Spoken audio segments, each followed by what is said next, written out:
tinfoil hat. Oh, what the fuck are you guys even talking about? Global controls will have to be imposed, and a world governing body will be created to enforce them. Welcome to Tinfoil Hat. We go deep, homeboy. Aaron, open your mind. Drink from the fountain of knowledge. There's lizard people everywhere. That's some interdimensional shit. Wake up, Aaron. This is only the beginning. Dude, you just blew my mind. Are you ready to get your mind blown? Good morning, Swarm, and welcome to Tinfoil Hat. You know I am. You know I'm here to do. I'm here to Rob. me as always, Xavier Guerrero and Jay Nice, Johnny Woodard. How are you guys? Doing good. Hey. Nothing but bangers. That's what we've been giving you. I mean, I didn't think we could top the Santos Bonacci episode, but today's episode makes a run at it. For those of you who love hearing Sam say Talmud. Talmud? How do you say it? Talmud. Yeah, Talmud. yeah, well, he says Talmud? it a lot in this episode. So I say it a lot. Yeah, I love. We hearing have, that's my. Honestly, I love hearing you say that word. I don't know why. It just makes me laugh. That sounds like It's really not bad, creepy. though. I know. It is. You're like that's some Me Too shit. There are right some other people who like it though. You're making Talmud. him upset. How about when I say it? Talmud. Talmud. No? Talmud. No? No. Doesn't do it for you? I don't know. English is a second language. Trying to say Jewish shit sounds weird. Oh, to yeah, me. that's probably the worst. So everybody, I hope you guys we had Ron from New England and Robbie, the Fire Bernstein on, and it's a great conversation. We get into Khazarians and the Talmud. And it's a fun and great conversation. And the Rothschilds. It's a banger. And it's Hitler. What? And Hitler. No, why And do you, Hitler. Why do you got me laughing now that he says it? Talmud? Yeah, you can tell you really like saying it. Yeah, like he kind of every time you slow down. Did it make you uncomfortable, the conversation, Johnny? No. Exactly, it did. You could see. No, but what would have made me uncomfortable? I don't get. Because you get nervous when we get too deep. But I didn't think we got crazy deep. I mean, thought we got crazy deep. No, I don't we had a think so. real fun conversation about the Talmud and a lot of great stuff. Guys, I'm finally back on the road after a couple weeks off. Back on the road. I'm going to Michigan. Holland, come get weird, man. Grand Rapids, come get weird. Tickets, grab your tickets at samtripoli.com. And then Ohio, 3 nights, 3 cities, 3 shows. Columbus. Okay, so go back to Holland is on the 26th. Then the 27th and 28th, I'm in Grand Rapids, Michigan. Come back home, chill Bill. Then I go back on the road. June 2nd. Can you guys believe it's already June? Oh, my Crazy. God. I know, It's just pretty much thinking about over. that. As I'm hurling towards 50. June 2nd, Columbus. June 3rd, Cleveland, Ohio at one of the greatest clubs out there, Hilarities. And then June 4th, I'm going to be at Dayton. 2 shows in Dayton, return to the scene of the crime. Come get weird. Hang out with me. Okay? Hang out with me. All right? And then June 9th, Eddie Bravo, myself, Xavier, and Jay Nice will be joining us down in San Diego. 2 shows. First show stand-up, second one Q&A, Swarm Tank. And then I have another gig out there. And then June 17th, Tallahassee and Jacksonville. Come see me. Getting weird. Back at it. A lot of premium content. All my premium content is available at rockfin.com. Just put Sam Tripoli in and see what comes up. Tinfoil Hat Premium, Zero Premium, and then finally Conspiracy Social Club, all premium for only $10. You also get We Don't Smoke the Same, Broken Sim, and a whole everybody on there, only $10. T-shirts. Yep, just go to tinfoil@t-shirts.com or samtripoli.com. Grab a t-shirt. It's a great way to support the show. What else we got? Okay, cameos are on fire. There's that link should be up there. Tinfoil Hat Only Conspiracies Telegram is a great place to go. We're almost at 4,000. And then I also have a 01 for my spiritual podcast.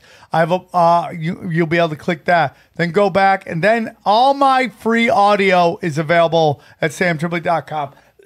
Tinfoil Hat, Broken Sim, which we just did a 3-hour banger. Yes, we did. That's a yeah. marathon. That's big a one. marathon. We always Audio's go. out now. Check it out on everywhere. We go, oh, we're just gonna do, we're just gonna talk, and then bang, we go 3 hours. I discuss basically, it's I walk around LA looking for danger. And I find you found it's not hard. Yeah, it's not hard to find danger. Yeah, it's in not. LA. I put my life on the line for Broken Sim. Talk about getting assaulted by Bobby Lee's army of Care Bears. Yeah, I mean, they basically called me a lot of meanie words. Cash Daddies is my financial show. Punch Drunk is my sports show. Union of the Unwanted is the most important conversation on the internet. It's a panel show discussing the latest in news and conspiracies. And then 2 of my shows that are premium content. I'm giving away shows from the Vault, Zero, and Conspiracy Social Club. So go there. Anything else, guys? Nah, I think that's pretty much it. I love you all very much. Yeah. El Paso, the shirts are being made. You're going to be able to go get them, most likely at the Sleepy Dog. I promise you, shirts. You're getting shirts, okay? And since you brought that up, I will be there back there again June 10th with George Perez. So if you're there and you had a good time, back to the scene of the crime? Going back, dude. Definitely going to get shot out there in El Paso this time. Going with the Cholo. I might just send you with the shirts. I don't know yet. All right, make it happen. Make it happen. Hey, you go to the show and get your shirt. Sell them the shirts. Hey, dude, they all came. They got it. I get them to them for free, dog. Anyways, sold them. That was my flight back. A few months later, they're slipped on his website, and you're like, what the fuck? Hey, what the fuck? Chili's selling them, dude. It's not me. It's fucking Chili, dog. Yell at her. Don't yell at me. How's Toxic selling? It's good. It's good. There's a couple more signed tinfoil hat posters. So Okay, go get them get 'em over out there. there. Go That's get good. them at That's fullytoxic.com. Fullytoxic.com. Anything else, guys? Oh. All right, man. Enjoy this episode. It's a banger. We go deep, homeboy.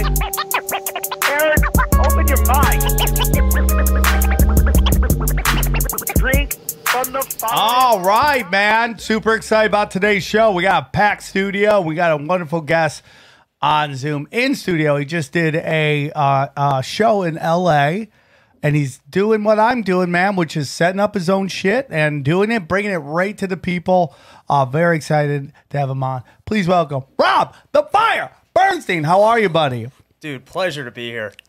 We had you on screen one time. Now you're in studio, and it's great. And you got your buddy here. What's your buddy's name? My name is Steven. He's our official resident non-scientist, the Run Your Mouth podcast. Perfect. Perfect. I have no idea what his academic background is, but he's got the right kind of autism. Yeah, right. I mean, dude, there are some functional autistic people out there, and so it's almost like they're weird kind of computer geeks. So congratulations on that.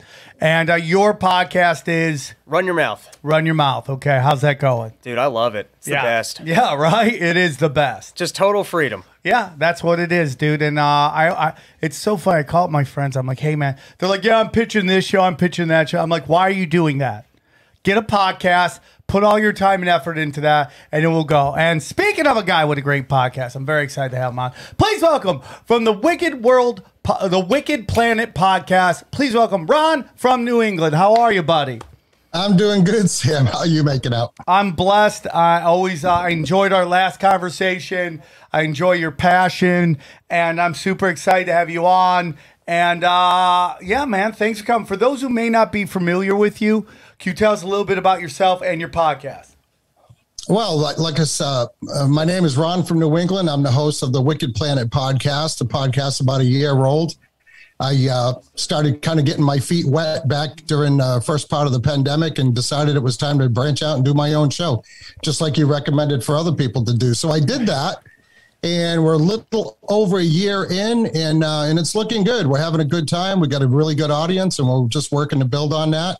But, and you can find our podcast just about anywhere, wherever you get your podcasts.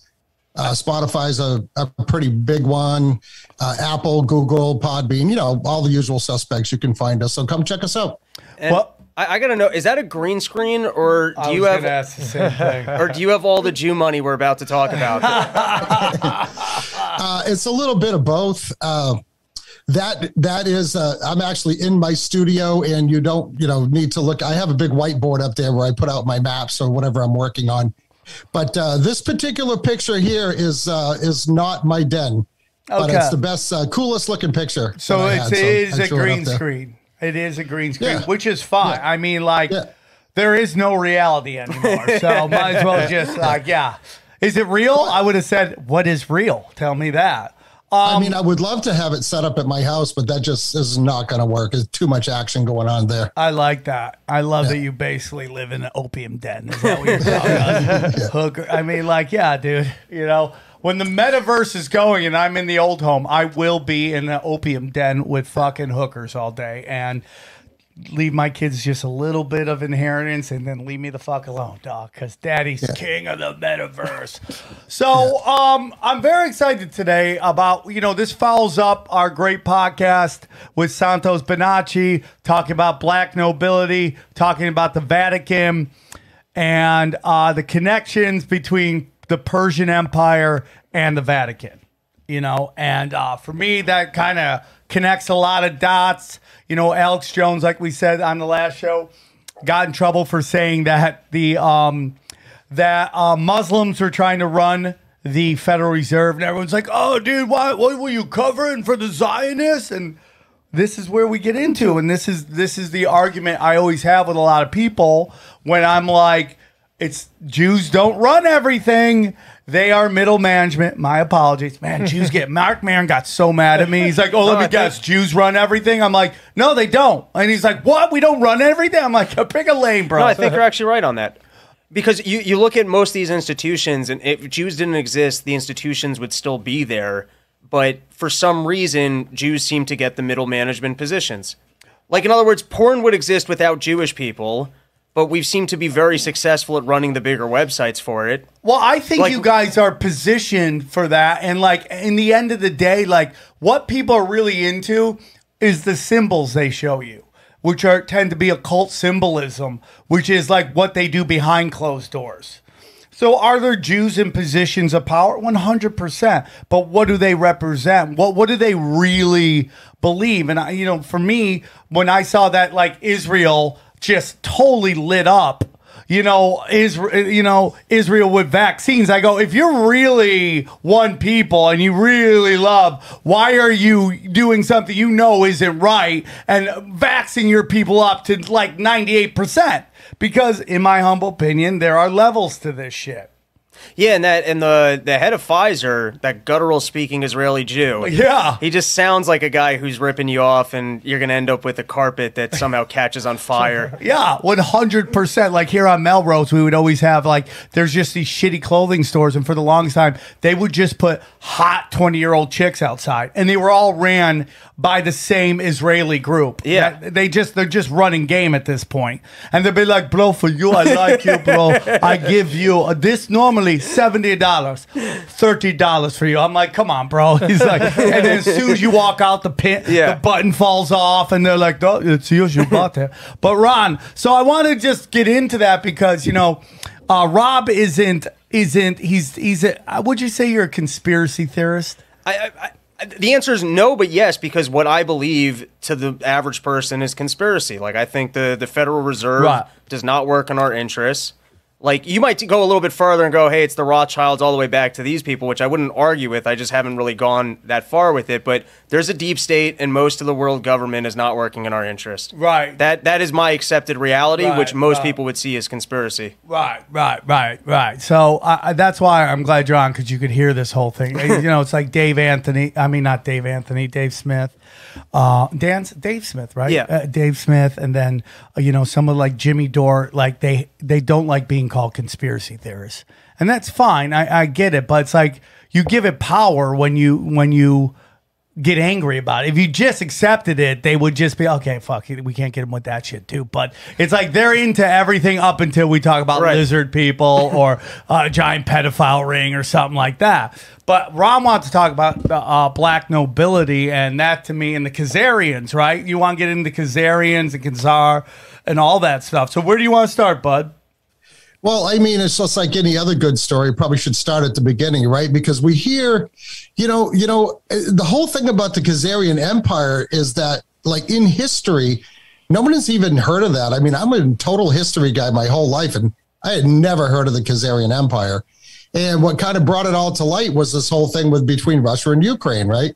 So I start looking into it, and then I start finding more interesting things. And then of course, you jump down the rabbit hole and it goes deeper, deeper, deeper.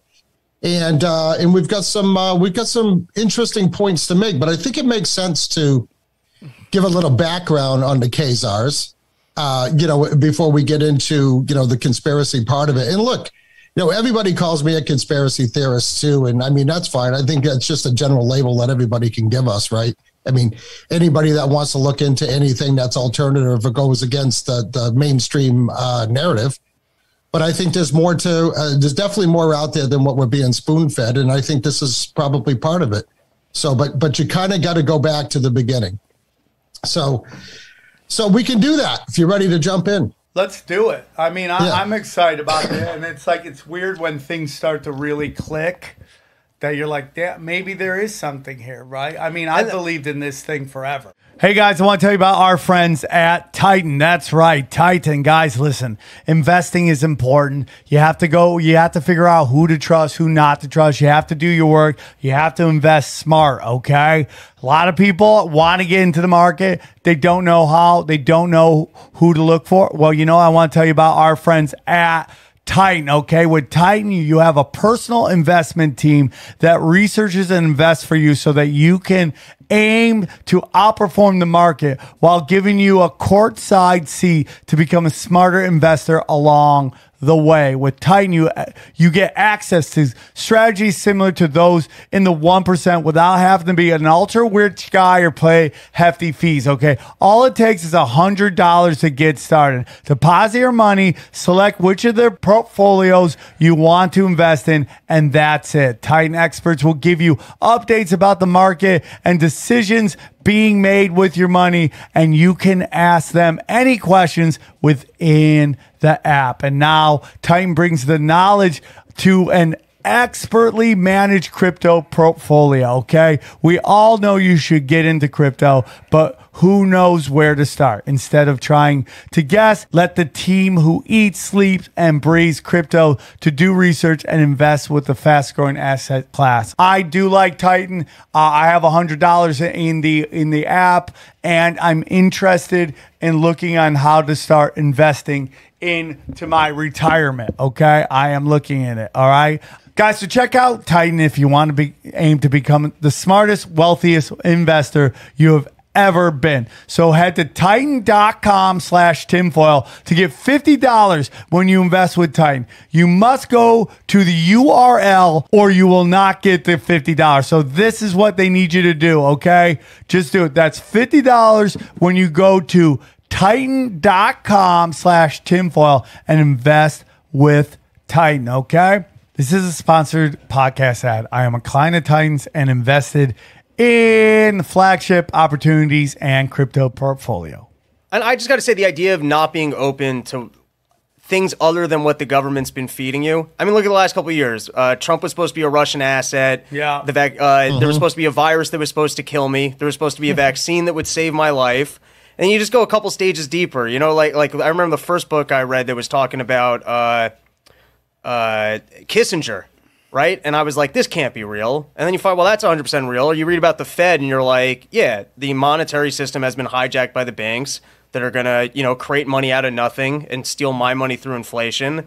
So I'm just saying, I don't know where we're going from there, but there's a framework that if you're not willing to kind of go, everything that's been told to me is bullshit, and you're not open to new information, then you're an idiot. We're not going from there. This is the prequel to there. Okay. That's what this is kind of like. That's what I'm saying. I'm level 1, but I'm not looking at level 2 and going, hey, that can't be true. 100%. That's what I'm saying. 100%. And this is Better Call Saul to Breaking Bad, right? All right. How do we get to that? And what sets up this thing that we all kind of agree on? And that's where it gets a little weird. And it is funny that there's certain things that people get really protective of. It's like if you said, oh, you're not running stuff. Oh, but that's an anti-Semitic thing. You're like, what are you talking about, dude? I'm literally saying it's not you. And just the way people get conditioned to take offense to certain things just baffle my mind. It just baffles my mind. So, Ron, where's the beginning? Well, when you start thinking about things like that, Rob's talking about, like the Federal Reserve being taken over or actually enacted by, the deep state or what we call the cabal or whatever, and it goes like it has a direct lineage. I feel back to the Khazarian Empire, which ended up, morphing into the what is called the Khazarian Mafia. Now, listen, I'm not a total scholar on this deal, but I have done a ton of reading about it over the last few months, and it's very interesting. But it's just like anything: the more you read about it, the more different angles that you can find, right? But let's take it back to the beginning. Like who are the Khazars? Right, that's the biggest question. Anybody listening to this show, maybe has no idea who the Khazars are. But the Khazars were a group of people that back at, they're saying they didn't come to power until about the 6th century AD, which would be in the 500s. But, there's some stuff out there that suggests that they were even around way before that, right? So the Khazars were kind of like the holdovers from the Huns, like Attila the Hun. And when Attila the Hun had passed away and his son tried to, took it over, it basically ran it into the ground, which is something that a lot of sons do when they take the dad's business over. Yeah.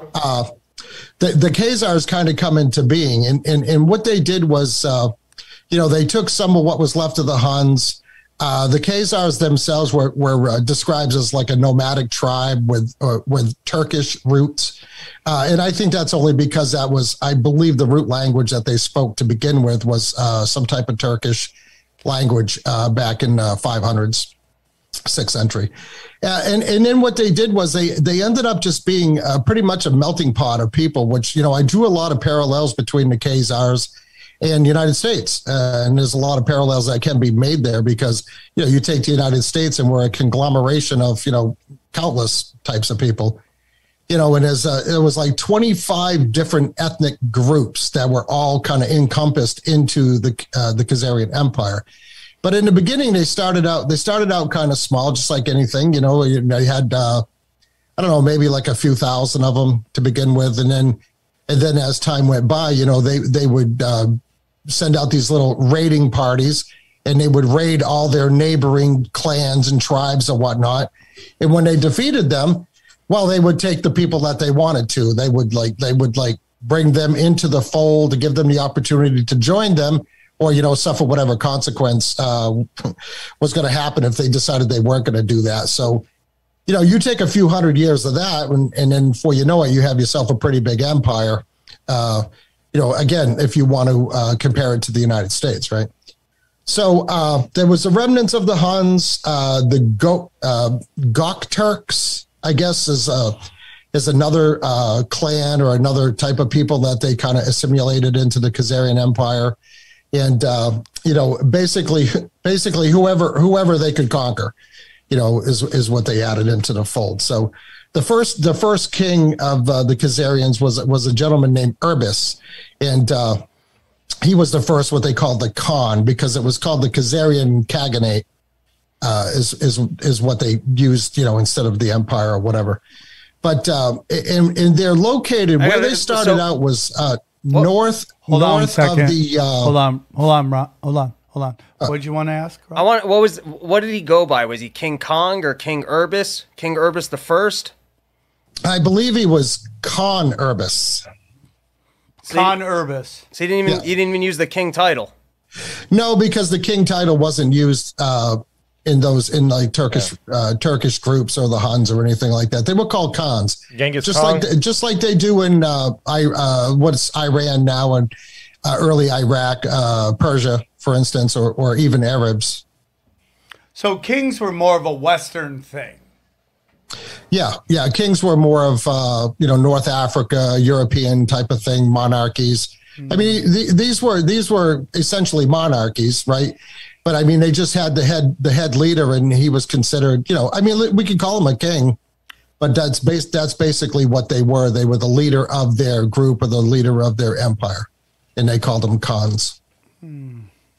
Yeah, it's super interesting, this whole timeline, and this, just what we learned from last week and what we've learned today, and just the geopolitics of that time was super interesting, right? Because there were somewhat a couple empires that were either going out or coming in, and it was like you had the Russian Empire, you had the Persian Empire, and you had Genghis Khan, and all these kind of different geopolitical enemies that were surrounding Khazaria,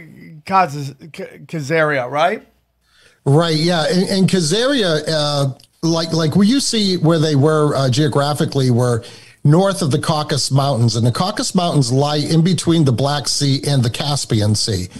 And the Caspian Sea actually used to be called the Khazar Sea, which is pretty interesting there. But if you look at a map, actually I have a map here. If you see so you have what was Khazaria, which is right in between the Black Sea and the Caspian Sea, and it goes as far north as like into modern day Russia, and why they were able to be to get strong, because the Caucasus Mountains kind of isolated them from like the Persian Empire and even the Byzantines, right? Which they ended up becoming allies with the Byzantines to fight against the Persians later on. They decided that they would ally themselves with the Byzantine because between the two, they could hold off the Persians, which later, became the Muslims, became Islam when Islam came to be, which was a little around 500, the year 500 of the Common Era, which is, after year one. So, they were really isolated, and anybody that tried to invade them, obviously from the south would have to go over the Caucasus Mountains, and evidently there's only a couple of passes that make that possible. Okay, yeah, there you go. You see you got Khazaria, and just below that, Sam, is you got your Armenians. My people. Yeah, your people, which actually had a little kind of a fight with the Khazarians at one time. This is a big part of modern day Armenian history. And you go, well, why hasn't Israel called out Turkey for the genocide, right? And everyone's like, well, it's geopolitical, and that, Israel needs to have people that are on their side.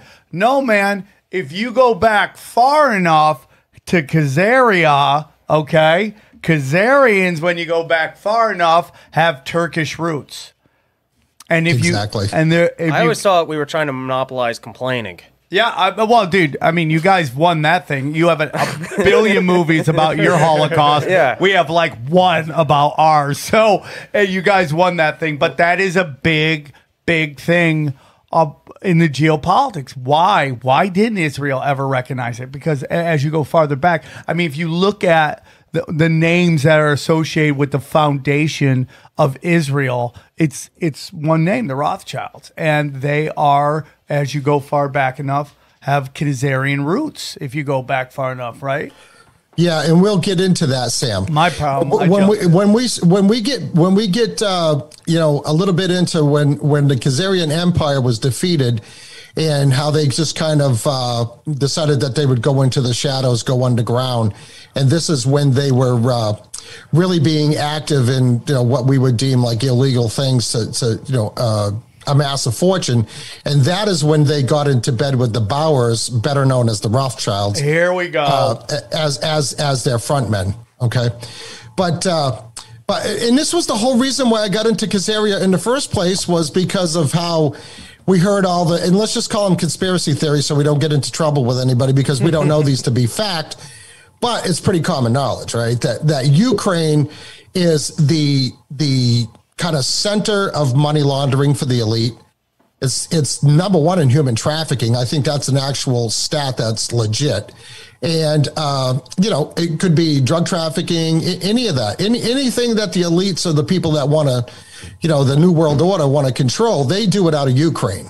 And that's how that's what the conspiracy theory goes. Now, if you look at the map, you'll see that the western end of Khazaria actually encompasses what is today Kyiv, or what they call Kiev.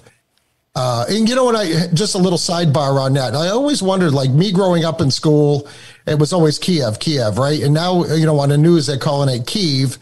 And I kept asking myself, why do they call it Kyiv and not Kiev? Well, Kyiv is the actual Ukrainian pronunciation of the word, and Kiev is the Russian pronunciation of the word. And because the Ukrainians, they want to distinguish themselves separate from the Russians. Obviously, that's why they left the Russian Republic, right, was to be independent. So they wanted to just call it Kyiv.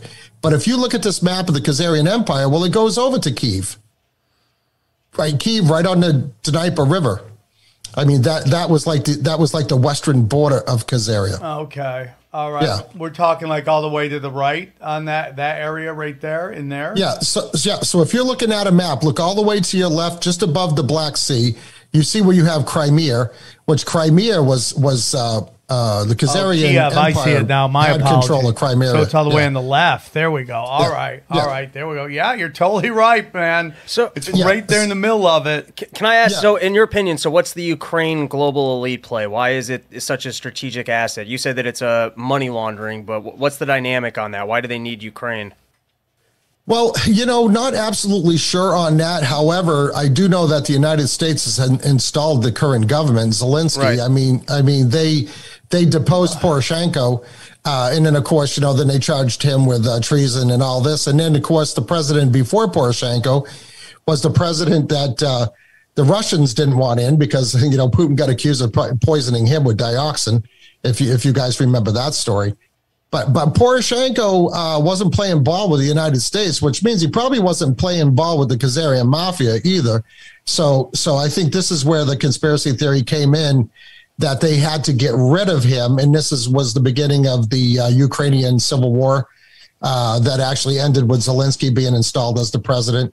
And if you want to get into why would they want there, one, if this theory that we're beginning to get into is true, which if you're asking me, I believe it, but I know you're more of this is new to you, but if this is true, let's say they want their homeland back, they want to control it, and it puts them on the border of Russia, in which now they can start to destabilize Russia. They do it all the time. They did it with Iraq. They did it with Afghanistan. Well, Iraq was with Iran, but Afghanistan was the same thing. Pull the Russians into a prolonged war to drain them financially and drain them their military. And then you can get into why are we going, why don't they like Russia? What is it about Russia that makes it so different than China? For the longest time it was communism, all the stuff. Why? And then this is what I think we get into.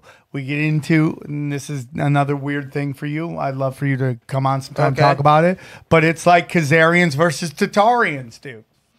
And that empire that's been wiped off the history books. Hey guys, I want to tell you about our friends at American Home Shield. Okay, for 50 years, American Home Shield has protected household budgets from the unexpected, like a dryer that won't dry or the AC that's lost its cool. In fact, they help cover the cost to repair or replace parts of over 20 home systems and appliances when they wear out, no matter how old they are. Service fees, limitations, and exclusions apply. See the plan for details, okay? If American Home Shield can't repair the covered items, they will replace it, okay? American Home Shield members get more coverage options, fewer exclusions. From HVAC systems to plumbing to kitchen appliances, their plans help protect parts of up to 23 essential home systems and appliances. Electronic coverage available for unlimited number of eligible items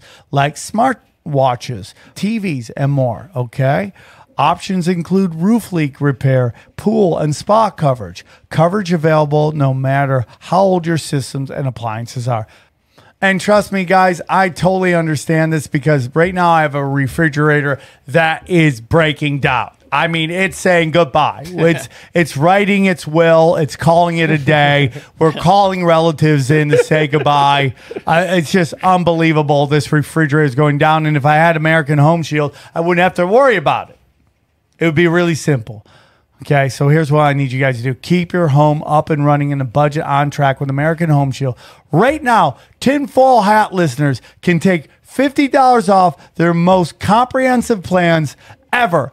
Go to ahs.com/tinfoil now to save $50. That's ahs.com/tinfoil for $50 off any plan. Okay, service fees, limitation, exclusions apply. See plan for details. Okay, American Home Shield.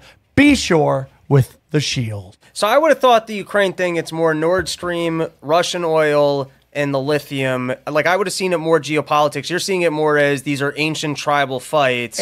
But it is that too. It's on top. It's all that stuff. It is that, Sam. It is. The beef between Russia and Ukraine goes all the way back to what we're going to be getting into. Yes. I mean, it is literally over 1,500 years old, that beef. It's kings that are still pissed at each other. And they're like, this is like their capital city. They're basically playing a game, and so they want to be able to reinstitute their capital city. They want their homeland back. And I don't think it's just that, Sam. One more question on that concept. Like, so I understand, like, to the Jews or even to the Muslims going, hey, this is the Temple Mount, and I've got my history, and this is like a religious location. Right. So if they don't have like a religious location identity, why is there like a homeland aspect to these people that they can't just go make a capital wherever? Like, why is it specifically that they like have an attachment to that slice of land? Ron? Now, are you talking about Ukrainians, Rob, or Khazarians? No, I'm talking about if you're saying that the Khazarians want to kind of reinstitute Kiev as part of their, because they've got this ancient food with the Russians, and so they want to like retake their slice of land. So I'm asking, why would they even have an attachment to this slice of land? Well, I think the Khazarians have always had control over what is Ukraine today. I just think that because, it was always this ongoing beef with Russia, which we're going to get into. But the one thing you got to ask yourself, why does anybody want Ukraine? Well, you have to ask yourself, well, why did Hitler want Ukraine? Because Hitler wanted Ukraine big time. And Hitler took control over most of Ukraine at one time. And this is why the descendants of the Nazis that were into Ukraine are now these ones that they're talking about, the Azov battalion, that are admitted Nazis, right? These are descendants of the original Nazis that stayed there and after inspiring the war. American shooters. Biden-backed army militias. I thought it was Tucker. I thought it was Tucker. No. That's what they want you to believe. But you understand that like, all that is that is part of the psychological war of, so you don't know if you're coming or going, right? That's it. Oh, Nazis everywhere. Oh, we can't work with Nazis. Well, we work with this Nazi. Then this Nazi inspired this Nazi who shot Black Lives Matter. And then, and it's all a fucking a psychological operation to shish kebab your brain. Right. So you don't know if you're coming or going. And it's layers on layers on layers. And this is what they've been doing forever. But they've been cranking it up. Because it almost distracts us in your mentality, because then it distracts us from the real storylines here, which are these other groups that no one's pointing to and going, hey, there's actually this secret society, and that's the real enemy. Well, I mean, if you get into the abortion thing, that drops right when the Pfizer dumps company. This shooting happens when the next day the Hillary Clinton trial starts, right? Which is like her team and that lawyer are getting their dicks kicked in right now. We're all watching Johnny Depp and Amber Heard on YouTube Nobody's instead. paying attention to that. So these like the layers of power. And, going back to something you said earlier, man, it's just like you like if they had it their way. Well, if they had it their way, they would be doing it right now. And like people need to understand they can't. Right. Like if they had all the power in which they make us think they have, we would be done right now. That's my humble opinion. And this is the game. I mean, if we get into these Khazarians and all that stuff, there's not enough of them to run everything. But they have this giant fucking system that went under the fucking ground that nobody paid attention to forever because the system in which we got information was completely controlled by the same people. And so the news, books, movies, they were television, they were all magazines and all that shit, the media were all controlled by the same people. So we never got any of that information. Now the internet is it's so much bigger than them. And they're like, okay, if you could, and I say this all the time, and I'm getting comments, stop saying the same thing every week. I'm like, well, this is me. This is who I am. I don't know. You want different takes, get a different show. But it's like, if they could shut down the internet, they would. I just think it's bigger than them, and for all the darkness, there's a light pushing back on it, and then you start getting into the spiritual shit. But that's really what I think it is. Not that they shut it down, but did anybody hear that Ghislaine Maxwell's sentence got reduced by 10 years? Yeah, I did not. And I follow the news. It's always amazing. No, she hasn't gotten sentenced. It got reduced or something by like 10 years or something. The amount of which is an interesting. Do you even think she's in a cell? If I were the powers that be, I would find some other person, shove them in the cell and go, yeah, that's Ghislaine. I mean all we got is her looking through a glory hole with a beat up eye. Do we have a live stream on the cell? Like I'm just saying, if I were the powers that be, I would be shoving some other body in that cell and just saying that's her and be done with it. Do you know why they say, and I forget who told me this, so I need to give them credit as soon as I hear it. Do you know why they haven't sentenced her yet? Somebody was saying that deals with that stuff because she's singing. Okay. So that's why she's going to get her sentence reduced because she's giving it all. I mean, we away. haven't even seen a mugshot of her. Yeah. So this goes back down to it. So now we get into this whole. You'll just agree. You want to know who needs to sing on this? It's the FBI on where the fuck is that safe? They took a safe out of his home. Like, that's the real story. Where's Anthony Weiner's laptop? That's the real story. I'm just saying, like, the FBI only went live with this because they lost that Freedom of Information Act about the deal they cut with him, and then they pulled the classic politician move, which is what they're doing with the UFO stuff. Oh, we're even more concerned than you are. That's what they always like to do. Oh, you think you're concerned? This is how concerned I am. And then meanwhile, they're sitting on all this shit. Like, they literally have the safe from his house. They just tell us the blackmail story. We all know it's in there. Yeah. You're asking logical questions in an illogical time. All right, sorry, I got ADD. We're talking about Kyiv here. Yeah, go back.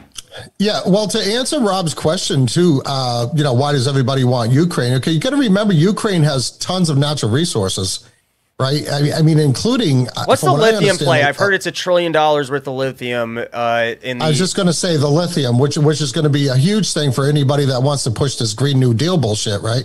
Right. So the whole thing about that is, if you think back all the way back, why does anybody want Ukraine, right? Now you brought up Nord Stream. Okay, Nord Stream does not go through Ukraine. Nord Stream actually goes down through the Baltic Sea. It has actually two pipelines: the Nord Stream 1 and the Nord Stream 2. Right, but the Nord Stream play it was that they used to have to go through Ukraine. And it would seem that your power elites that are trying to keep kind of Russia from being able to just freely sell its oil to Europe. This is what it seems to me. Biden pushed this because he's like, we are taking them into NATO. He would not walk back that line if they're going into NATO. Russia obviously wasn't going to let them be in NATO. Right, because they were promised that. Well, not only were they promised, they weren't even supposed to expand. And Russia doesn't, the same way we don't want Cuba with missiles. Russia's like, you're not coming into Ukraine and putting missiles at my doorstep. That was all logical. 100%. So you got to ask, why was it that Biden's pushing this thing and going, we won't walk it back, we won't not. And it seems to me like he was provoking it because the powers that be did not want Nord Stream 2, which would be the new pipeline that essentially made, all of Europe more reliant on Russia with better connections and just like direct market. 100%. And Russia doesn't want a pipeline from Qatar going through Syria. And that's why the Syrian stuff was all going down. Because Russia and Europe and Israel wanted the United States wanted to just do a straight pipeline that would cut off Russia from having to give. Oh, interesting. That one I hadn't heard. I heard that one was over port access. Qatar is landlocked. So there's no way for it to get its oil. I meant that Syria was like a crucial port. Yeah, well, because that's the quickest way to get the oil from Qatar. Right. and they want to control it. That's why, you see, American oil companies like, yeah, we just own this part of Syria. And Syria's like, no, you don't. You're like, yeah, you have Israel selling land rights to companies that they're like, oh yeah, this is yours. You're like, that's our country. Well, whatever. That's so great. That's so Jewish. Just selling people land you don't have a title on. Right. The Jews are just selling America. Like, yeah, it's all yours, dude. Right. So yeah. So there is a pipeline that does go through Ukraine. And we're not hearing anything about that getting damaged because that's maybe a no-go zone. We did hear that the Ukrainians are kind of what's the word? They're trying to slow that pipeline down so that the amount of gas going through it is not what it normally would be. I want to say they've cut it off about 30%. But I mean, what's going on over there? So everybody thinks, what is Putin's objective to go into Ukraine? Because when I heard that he was going to go into Ukraine, I'm thinking, okay, he's going to be there for a couple of weeks. I mean, what are we going on now? 3 months? So I'll tell you my speculation. It's he has no interest in conquering the entire country. The gamble is he wants to walk away with the commitment that they're going to remain neutral, and he thinks that what he conquered in the West is going to be so valuable it's going to cover his war costs. And so what he's been trying to do is he's essentially been sieging. Like, we're pretending in America that he's losing the war. He's not. He's doing exactly what he's trying to do, which is essentially a siege, and he was trying to inflict so much pain on the Ukrainians. And prior to Zelensky now getting the $40 billion that he just got, Zelensky was willing to show up to the table. You got to realize $40 billion, which is just the initial commitment, that's what we spent, I think, in Afghanistan year one. We're literally just paying for this war. On our end, the strategic policy is we don't care about Ukrainian death, so let's try and bleed Russia dry, and we'll pay. That's exactly what they're doing. And by the way, that money going to the Ukraine isn't for the people of Ukraine. No, it's literally we're buying weapons from our own manufacturers. We're buying the old weapons. Yeah. Is anybody else giving money? Like any England? Yeah, no, it's massive because that was just from the U.S. Like combined, I forgot what the total UK, was. I think is given about 20 or 30 billion the UK has. But Rob, I don't think that we've released that 40 billion because that was being held up by Rand Paul. Yeah, we haven't done it yet. No, it just got approved. From what I think it was, it got. You looked that up, John? He managed to hold it up for about a weekend. Okay, well, and then billion. And by the way, the funniest part about that was he was like, and if we are going to release it, we at least need like a watchdog to look over it, and they declined that. Which if you look at like what happened with the PPE loans, like 50% of that went to fraud. A massive amount of it didn't even end up in the United States. And then you look like the fact that you would approve any amount of aid without some sort of a safeguard. I mean, like, there's just levels of nonsense. We shouldn't be sending the money. Yeah. But then for people to object to, hey, we shouldn't just send money quickly without some sort of checks and balances. Right. But my whole thing, you know what? If you get a home construction loan for say $200,000 or $300,000, that bank wants to know where every dollar goes, right? They want to make sure that you're not out buying Lamborghinis with it, right? Right. I mean, so why can't we do that when we're giving this kind of money to Ukraine? And what are we giving so much money to Ukraine for in the first place? Because I hear another story that we're giving Ukraine $40 billion, but we just borrowed $40 billion from China. I mean, does that make any sense, like, at all? So this brings it back to Ukraine is just nothing but a big money laundering 100%. Yeah. It's all money It's like, I mean, Sam, look what your Governor Newsom did out there. He ain't my governor. China $1 billion for a PPE for masks, and then he never even got a single mask out of the deal. Did anybody ask where that $1 billion went? It's the same thing with the money that's going to Ukraine. 100%, and all that money's going to do is feed the military-industrial complex, and then out of that $40 billion, what do you think Pelosi and all these other people are going to get back in the form of kickback? And it's not just that, guys. By the way, I guarantee you, when it's all said and done, that they're going to find out a ton of this, not ton, but a large portion of this 40 bill, or at least a nice statistical number of it, went to the DNC because they can't get a dollar for their campaigns. This is the exact same thing that was done with BLM.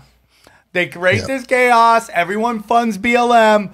The people who run BLM, here's your 10 mil. We're taking the rest to help us. By the way, have you seen the newest claim from that lady who bought herself the mansion? Did you see what she said? About the... She said it was because white people it was too much white guilt money at one time, and so she didn't know how to handle it. I God bless her. I mean, like, she's just using the that's all they do is to say these people. Well, let's be honest. She's recruited. She's some idiot. Soros or whoever puts her into like now she's got all the money coming through. She's trying to feel good. Well, the original group was Black Lives Matter too, and then they just jacked that swag and installed 3 black lesbians who were Marxists, but that's all done purposefully. Like if your whole think about this. If you're trying to hide something, why would you put on your website, we wanted to destroy the nuclear family, when you're trying to court black people whose whole problem is that the system destroyed their nuclear family?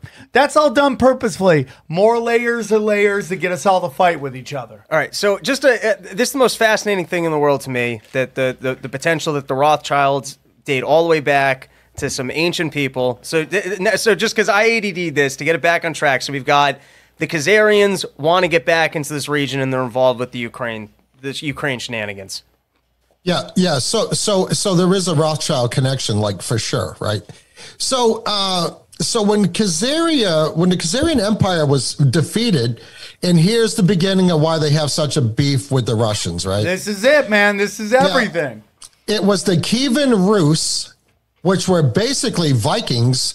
They were actually called Varangians, that came down from Scandinavia and started conquering their way all the way down.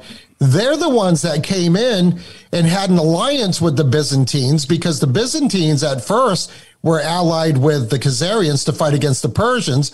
Well, when they knew they had the Persians kind of, off on their own, and they figured out how heavy duty that the Kievan Rus was. I mean, these Vikings, these are bad actors. Right, these guys are like tough guys, right? So when the Kievan Rus came in, they're the ones that basically, they didn't finish the Khazarian Empire off, but they made them pretty much defunct, right? So they went in there and they just took it over. Well, the Kievan Rus is what became Russia.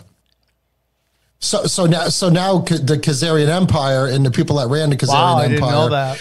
are the ones that are like, now allegedly, how the conspiracy theory goes is that this is what this beef with Russia is, and that's why there's always something going to be going on between Ukraine and Russia. So at one point, because the Khazarians were so, just pure scumbags, dark arts, Babylonian, dark magic, right? And here's where it gets in the weird side. Black cube of Saturn, all that worship that is all the Kronos and all that stuff. That, again, the surrounding countries went to them and go, you got one or two things are going to happen. We're either going to annihilate you, or you're going to pick one of these 3 religions, and that's going to be your religion, and you're not going to do this dark art shit. Because what they were doing is they would raid people, steal their identity, rape, pillage, become them, live their life. Like, all this crazy shit that we see going on right now, right, is like they were doing that way back in the day. And Russia, and I don't know if the Persian, but the Russian Empire and the Russian royal family said, you have to change your belief system if you want to not get wiped off the planet. So who is the dark to kind of bring your people into the fold? Like you're out of control. So you're gonna, and this was actually, I want to say, after some big major battle where it actually ended up being kind of more like a ceasefire or like a truce or something along them lines, where they just stopped fighting each other. But the Khazarians, I think, knew that they were in a position that if they were going to continue this fight, that they were going to get their asses beat like real bad, right? Who's the dark god and that Sam, they worship? like what you said. So this is when they were given the ultimatum. You have to pick one of the Abrahamic religions, right? So they had to choose between Judaism, Christianity, and Islam, right? So how the story goes, they had emissaries come from each one of the religions to basically have a debate or to have a meeting so they could decide which religion they were going to pick, right?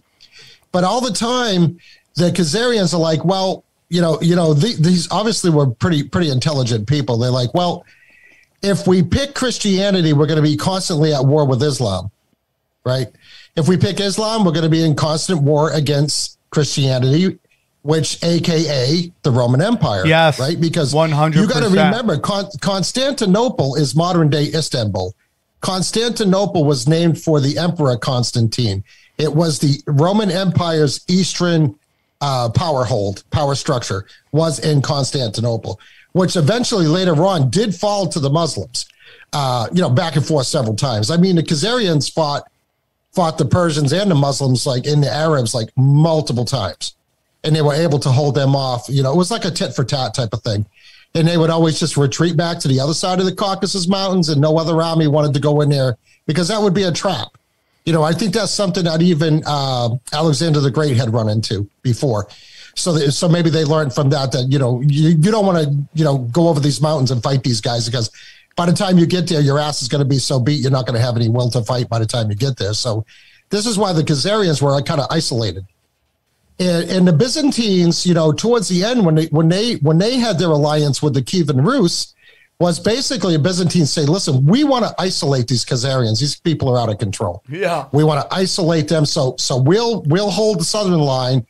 You attack them from the north, and whatever happens, happens. We don't want anything to do with it after that. We want what we want, and we're going to keep what we have.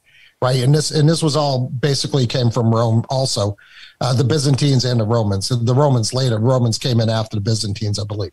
Yeah, and there's also... but the whole thing back at Judaism, they picked Judaism because Judaism, they viewed it as a neutral religion, right? But they had I don't believe they had any intention of, actually converting to Judaism. And there's some speculation out there that they never actually did that. There's a lot to that. I've read a bunch of, from Russian, Jewish scholars that have said that, they're not really absolutely sure they did that. But, there's a fair amount of information out there, that says that they did. But they continued to kind of practice Tengrism, because Tengrism is what their religion was before, which is a worship of a sky god, with multiple deities and everything like that. So it's paganistic, which also the Kievan Rus was in the beginning before they converted to Christianity or Orthodox Christianity.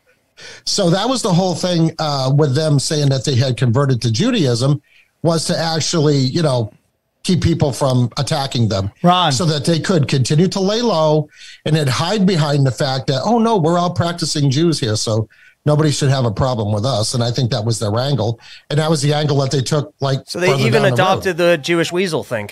They took that part of the religion right up front. Well, there's a couple things that also did to this. Is that at the time, the Judaism was the smallest of all the religions. They were nomadic people, so they had no homeland at that time. So they thought would be an easier group to basically take over. Also, the king that he talks about that makes a decision to turn to Judaism, his girlfriend, his boo at that time, was Jewish. So he decided, okay, that's what, because everybody loves Jew chicks, right? I mean, goddamn, they're freaks, bro. Yeah. But so that was a big, because again, like Ron said, is that it's like they had the Persian Empire, they had the Christian Empire, so it was the one that they felt that they could control much easier if they took it. And then they didn't really get into traditional Judaism. They actually started to change the religion, and I guess Yiddish is more along the lines of what the Khazarians were into, and the Talmud is like the Babylonian oral history of the rabbis is very much. Yeah, but I got to push back on. No, you can. That's why you're here. I would wonder why I spent years in Israel studying Talmud. Stop bragging. Talmud's a boring ass book of just hyper Jewy technical laws on things in Jew law. Okay, I'm just going to push back on that. The Talmud. Sure. Okay, the Talmud. Okay. Yeah. Is that if you take a look at all these religions, right? Right. Or we'll say the three major religions, at some point a book is inserted, right, that changes the direction of the religion, right? So we won't. Let's get into Christianity. The Bible doesn't come till 400 years after Jesus, and it is created by who? Basically, Rome. Rome creates this religion when they worship the sun. So Ra, son of God, right? Right. Then you get into Islam, right? The book the book that they follow now in Islam, what's the book called again? Quran. The Quran is not the original Quran. It is a Quran that was basically created 70 years after Muhammad, who was in fact related to Queen Elizabeth. Now we get into the Talmud, right? Which is another book. And it's like got this crazy story too. Correct me if I'm wrong, but it's like a story. An angel came down. It was so holy, the story, that they couldn't write it down. And then this was everybody's interpretation of what happened after. And I've been told, and again, that's why you're here. It is almost like a Wikipedia in that a lot of people over time have inserted stories within this book, right? Am I right? You're mostly, in my opinion, that's mostly inaccurate. Okay, then tell me the truth. Firstly, the Talmud, it's gigantic. I believe it's 60 books, and I spent over a decade studying them. I've maybe been through 20 pages of and of the 20 pages, in terms of the understanding I have, it's minuscule next to like some of the rabbis I've met in my life who literally have the entire thing memorized. What's in it? You said laws for laws. So when I say technical laws, we're talking about like I mean there's like hyper technical concepts of like if your chicken laid an egg on a Tuesday, if your chicken has a dot of blood on it, if we're talking like if a person carried this to the edge of town on the Sabbath, like every single Jewish law. If you ever met a Jewish lawyer, like it is hyper technical conversations about 100%. Most of it about the most boring minutia.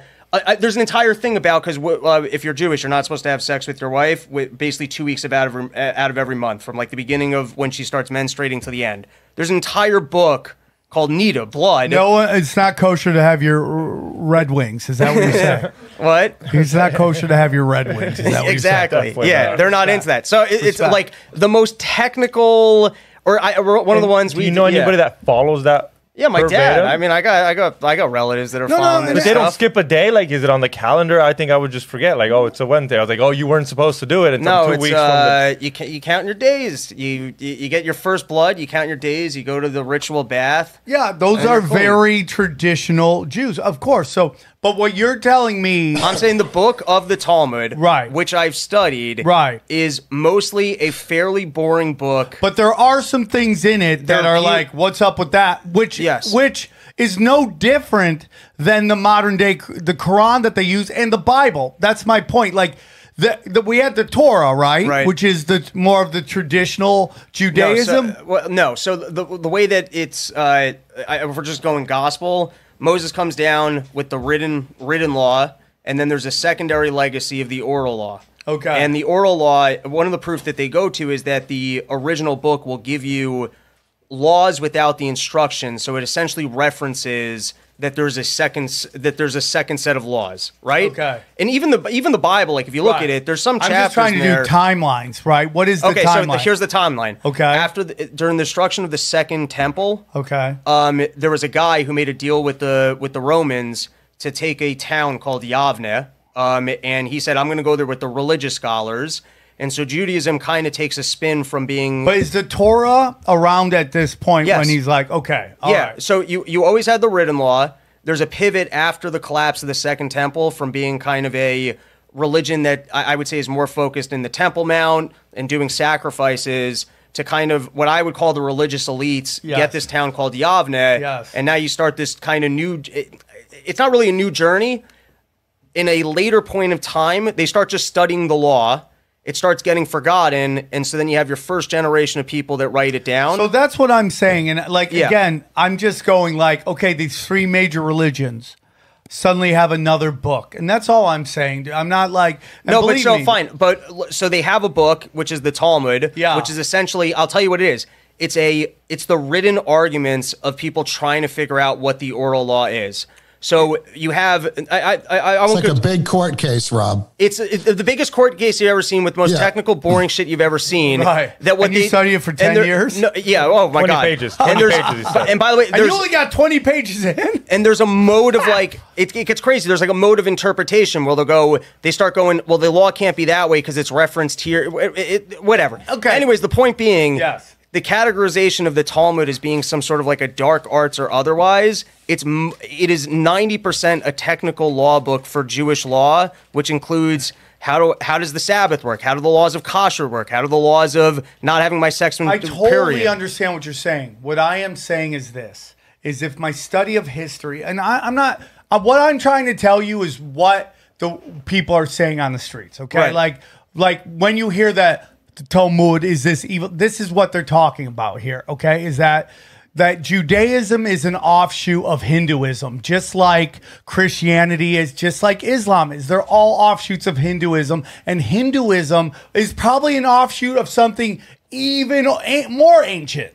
That goes and even Buddhism falls into that too, Sam. Yeah, Buddhism is an offshoot of. What's the categorization of the Talmud as being like what? So when people who are not into Judaism go through the Talmud, I'm just telling you what they're saying and what I push back on. They go through the Talmud, okay, and they go, "This is super creepy. This is super creepy. This is super creepy." So my whole point is, like, if you're asking me where I'm coming from, right? Okay, is that within each one of these new books that are inserted into these religions, okay, that there are things in there that the other religions can really go, hey, look at this, look at this, look at this. And if you're asking me based on my study of like how the elites have operated, that this is done purposeful to get people to find reasons to start skirmishes with each other. So when you go to the Torah, which is like the older version of it, okay,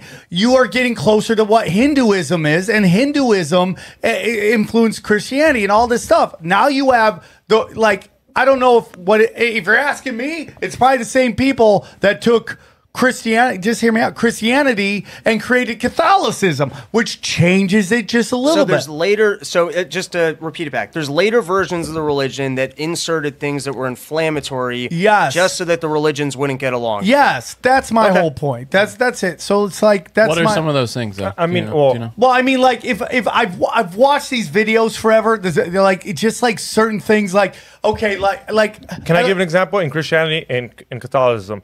The Virgin Mary got impregnated and one didn't. So was she a virgin or not? That's a huge statement with us. Where it's like, I got you. It's like, was she a virgin or not? Right. I got you. But what more to that is that Catholicism made people take the Bible literally. Like, you know, back in the day when Jesus was pushing and, you know, you can have your argument on whether he's real or not. I think there was somebody of that. What he represented is debatable, right? But when you look into, like... You know, he got edited out of the Talmud. You want to talk interesting Talmud stories? Interesting, like why is that happen? But you know, his was a philosophy. He didn't want you to go to church. He didn't want you to do this. Here comes a Roman church, and it's like this is God. We've picked what's in these stories, and then they went around and just clubbed motherfuckers with the Bible to get them to believe it literally. So when you go into what is in the Talmud, I've just heard what these people, look at this passage and this passage and this passage. And for me, that is done to get us to fight with each other if you go at the highest levels. But what specifically, I mean, what's in there that is in this sort of Byzantine structure of there's something where that would piss somebody else off? Okay, so I don't have the specific thing, right? But it's along the lines of, and I'd love to hear your opinion on it, that you can lie this is a big thing I've heard them say. You can lie in a business deal if it's not another Jew. That was something that they always bring up. That you say, that's not me. I'm just bringing up what they are saying is some of the stuff which I think is done purposefully to get us all to fight with each other. I don't know. I never studied. By the way, the comment section for this episode is going to be fire. No, I would say in a more macro, the religion believes in, like, one of the big themes is actually dealing favorably in business. Now, it happens to be, just to kind of give an example here, one of the things I studied, that we did on first day 13, it was a virgin gets married on a Wednesday and a divorcee on a Tuesday. You know why? Because people were coming into town and raping them. They were raping the virgins. They had to pretend like they were doing weddings on like a different day to try and trick the rapists. My guess is within that context. Yeah. That was like the Greeks. I think they were coming in and they were raping the virgins. They used to be really savage back in the day. They had to create a new law that they would switch the days that the virgins were getting married to try and fool them. My guess is the context of something about like being dishonest in business is probably something along those lines when they were dealing with the predatory situation. With that being said, the Talmud itself, because you're talking about like just Jews and they're being technical, right? So like women in the Talmud are referred to almost like property because because it was the good old days. No, it was because in the good old days it was assumed that you were better off being married than single, which was probably true within that environment. Yeah. But just to have a technical conversation about how do you actually betroth someone, it's kind of talked about in like the nature of property. So sometimes the Talmud probably does have distinctions between Jews and non-Jews that would seem to suggest that non-Jews are of like a lesser category. Right. But we're talking about within the context of having like a legal conversation. So I don't know that that's like imperative of a philosophy. That not everybody understands No, I understand that. Yeah. And so the interpretation from I'll tell you an example. It's almost like talking in jokes in a sense. So like in a conversation about what I was talking about with like the ritual blood thing, like that you can't have sex with your wife. Yeah. So they say that you can have sex with a non-Jewish person because I'll tell you the line. I remember this because it was so funny to me.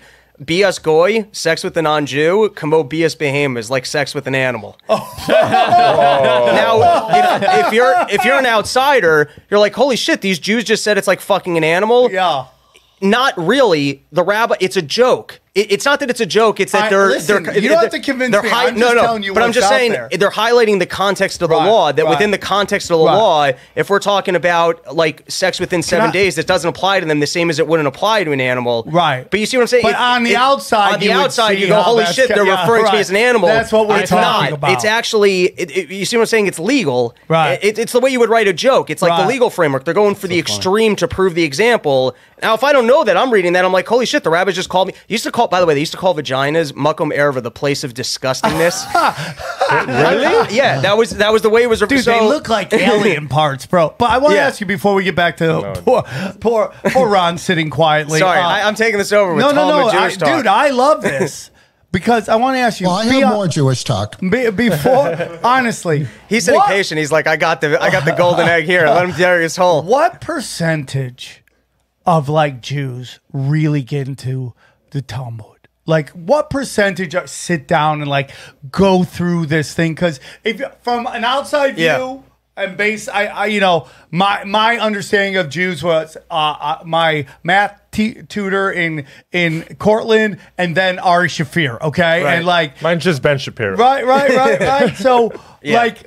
To me, it's like I never heard of the Talmud until much later on, until I started getting this and hearing all this, like, oh, the Jews. I'm like, what are you guys talking about? I'll tell you also why that's easy to think. If you open, we could pull it up online. If you open up a page of the Talmud, it looks like a spell book. The middle column is in Aramaic. The outer columns are like people who are interpreting the middle column. Right. I'm just saying visually, if you like a weird cookbook almost. If you open it up, I would think it was a Harry Potter spell book. That's what it looks like. Okay. What percentage would you say, honestly, of modern day Jews really get into Talmud? The only people who are studying it are highly observant people. Like the more Orthodox, right? Yeah, but even amongst the more Orthodox, I don't know how many people like as adults make time to study it. There's like a large, actually, if you want to look this up, this is interesting. There's this thing where there's like a practice of some people that they will study one page every day, and then they finish it every 7 years. They'll rent out like Madison Square Garden for that party. Oh, really? Yeah, so amongst Orthodox, like amongst religious Jews, there's regular study of it. And what percentage of Jews would you? I mean, we're talking minuscule. But yeah, that's what I'm saying. Because, like, it's like, and we're gonna get. Look at that. That does look. I told you, it looks like a spell book. It looks like some. I'm playing Tetris. That's what it looks like. So for me, man, Tetris is a good call. We're gonna get back to that. Is that I think most, like, when I think of most of the Jews I know, I think them they're like most Christians I know. It's They don't just even go to cultural. church. Yeah. They That's on me the now. holidays they hit it for the connection to their heritage. But for most part, like live and let live, family oriented. Most people take care of their own in a way, but because you see these people on very high levels, like you know who's like a really the same version of as Jews are Asians, but they don't get the same shit. Like, because they do their own thing in their own way. But like, yeah, they're great family, family values, hard workers, and they tend to take care of each other. And when Christians do it, there's a big uproar, and when Jews do it, people are like, "Oh man, motherfucking damn, the Jews!" And it's just like it's all the same thing, man. But all that's done psychologically, in my humble opinion, to cause more fighting and chaos behind it. At the end of the day, I would say 95% of everybody are the same kind of people. And they all, we all just draw from the same thing. But there are things that are created, in my humble opinion, to cause chaos. And you're like, who are these people? So when you hear that, like, Mohammed is related to Queen Elizabeth, I go, that sounds like something to me.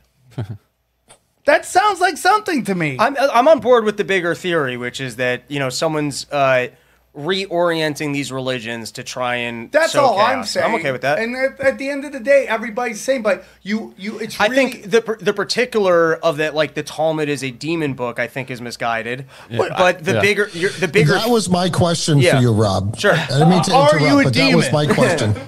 I'm a recovering demon, I If left you wanna the just faith bring and it I'm in trying for to wash Elena, it off. I found the 3 exceptions to lying, where lying is permitted. It is permissible for a scholar to state that he is unfamiliar with a part of the Talmud, even if he is familiar with it out of humility.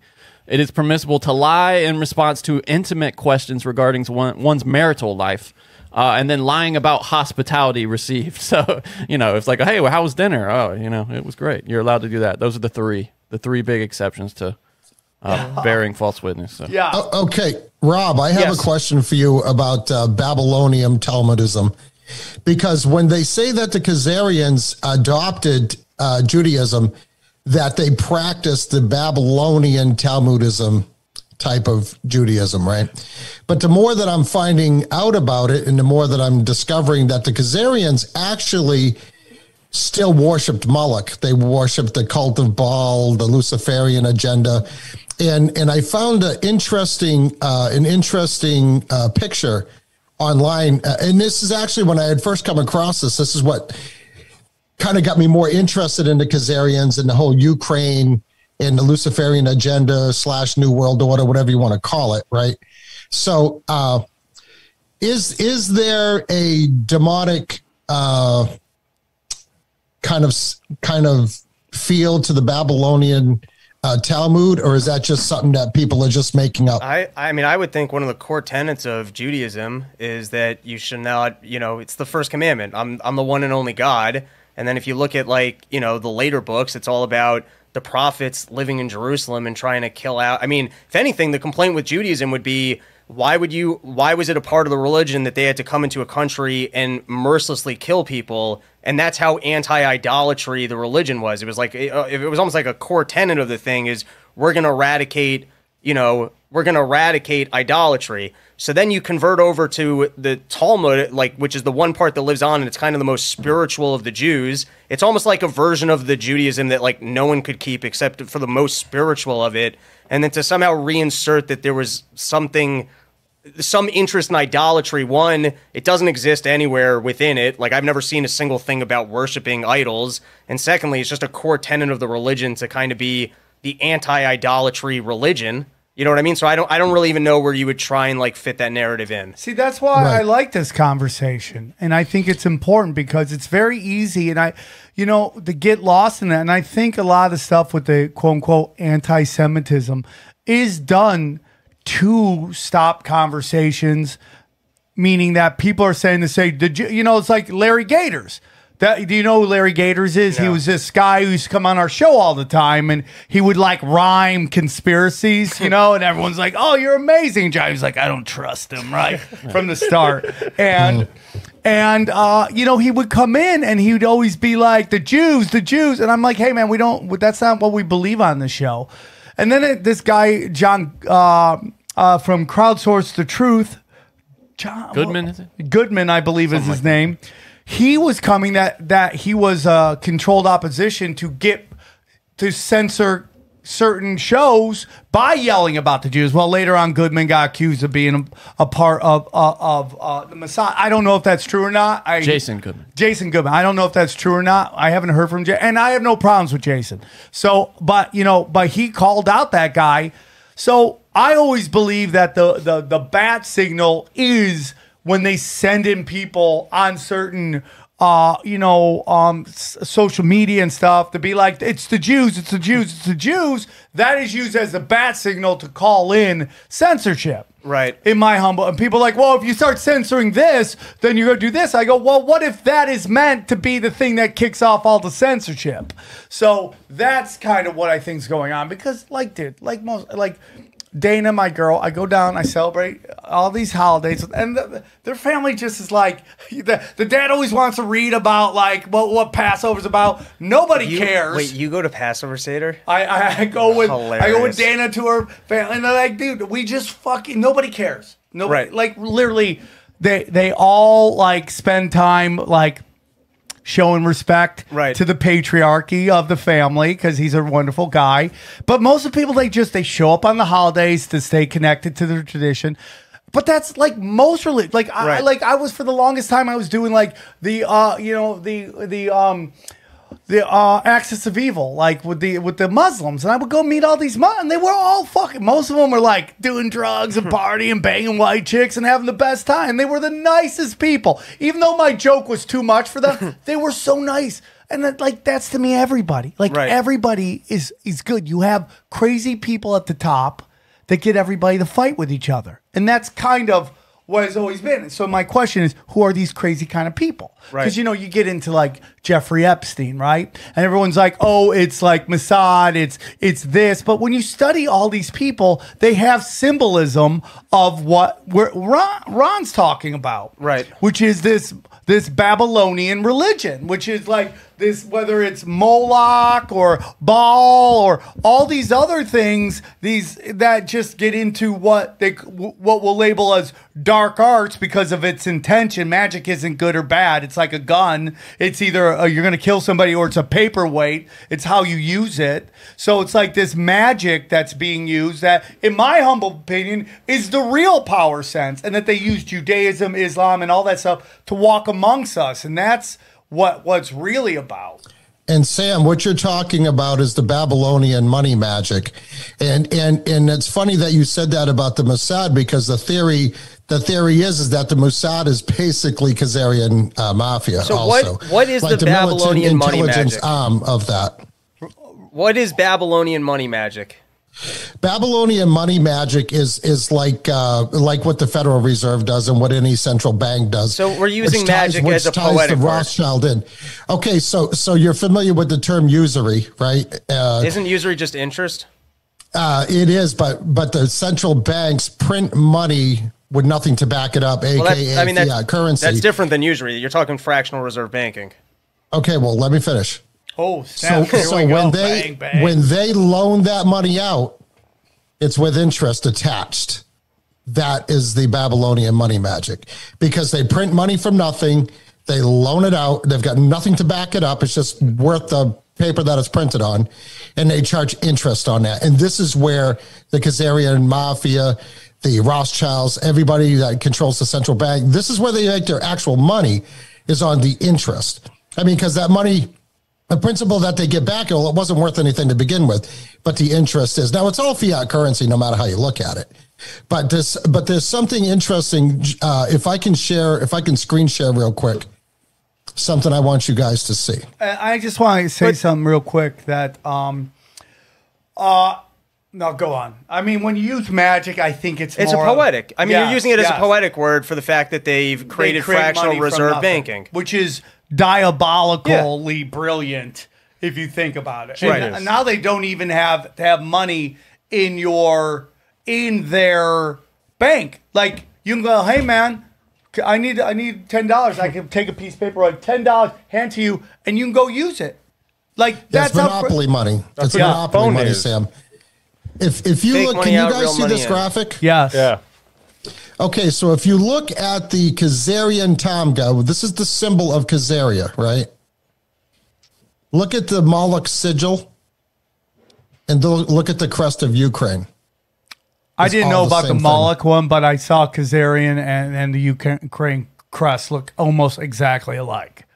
Yeah, yeah, and these are all different Almost versions looks- of the same Also thing. looks like the He-Man sword. Yeah, that was the second thing I was going to say. It looks like He-Man. That looks like the power of Grayskull. But isn't that like, Hitler, good marketer, he goes looking around for symbols, so he takes the one from the Well, Indians. he's very and much into the occult. And he flips it around. So I'm just playing devil's advocate here.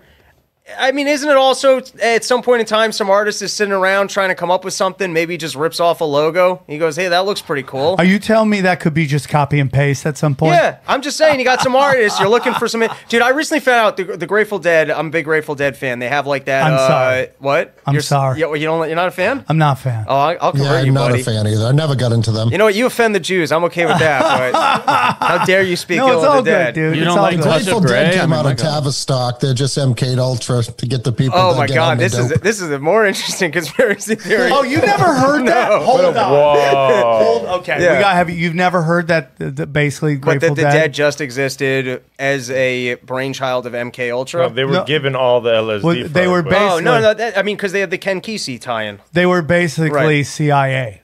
Wait, you think Jerry Garcia? Well, they were the band for the CIA's acid maker, and they used Need them for Hunter. to pass out all the that wherever they went, Right. acid followed. That whole scene of the Okay. hippie scene Right. was all CIA. Like it's known like 80% of the acid was made from the guy that they got it Right. from. the Johnny, Dead. what? Do you have something to Hunter. say, Mister? I was coughing. Okay, I think the guy's name was Hunter Bear or something like that. we'll get into that. I'll right. have you back on. We should have a segment where we just bring somebody who doesn't believe anything into some and have them do it. But go on. Yeah. Yeah. So anyways, and, and the thing too about being anti-Semitic or whatever, and everybody's so afraid to talk about, Hebrews or Jews or whatever.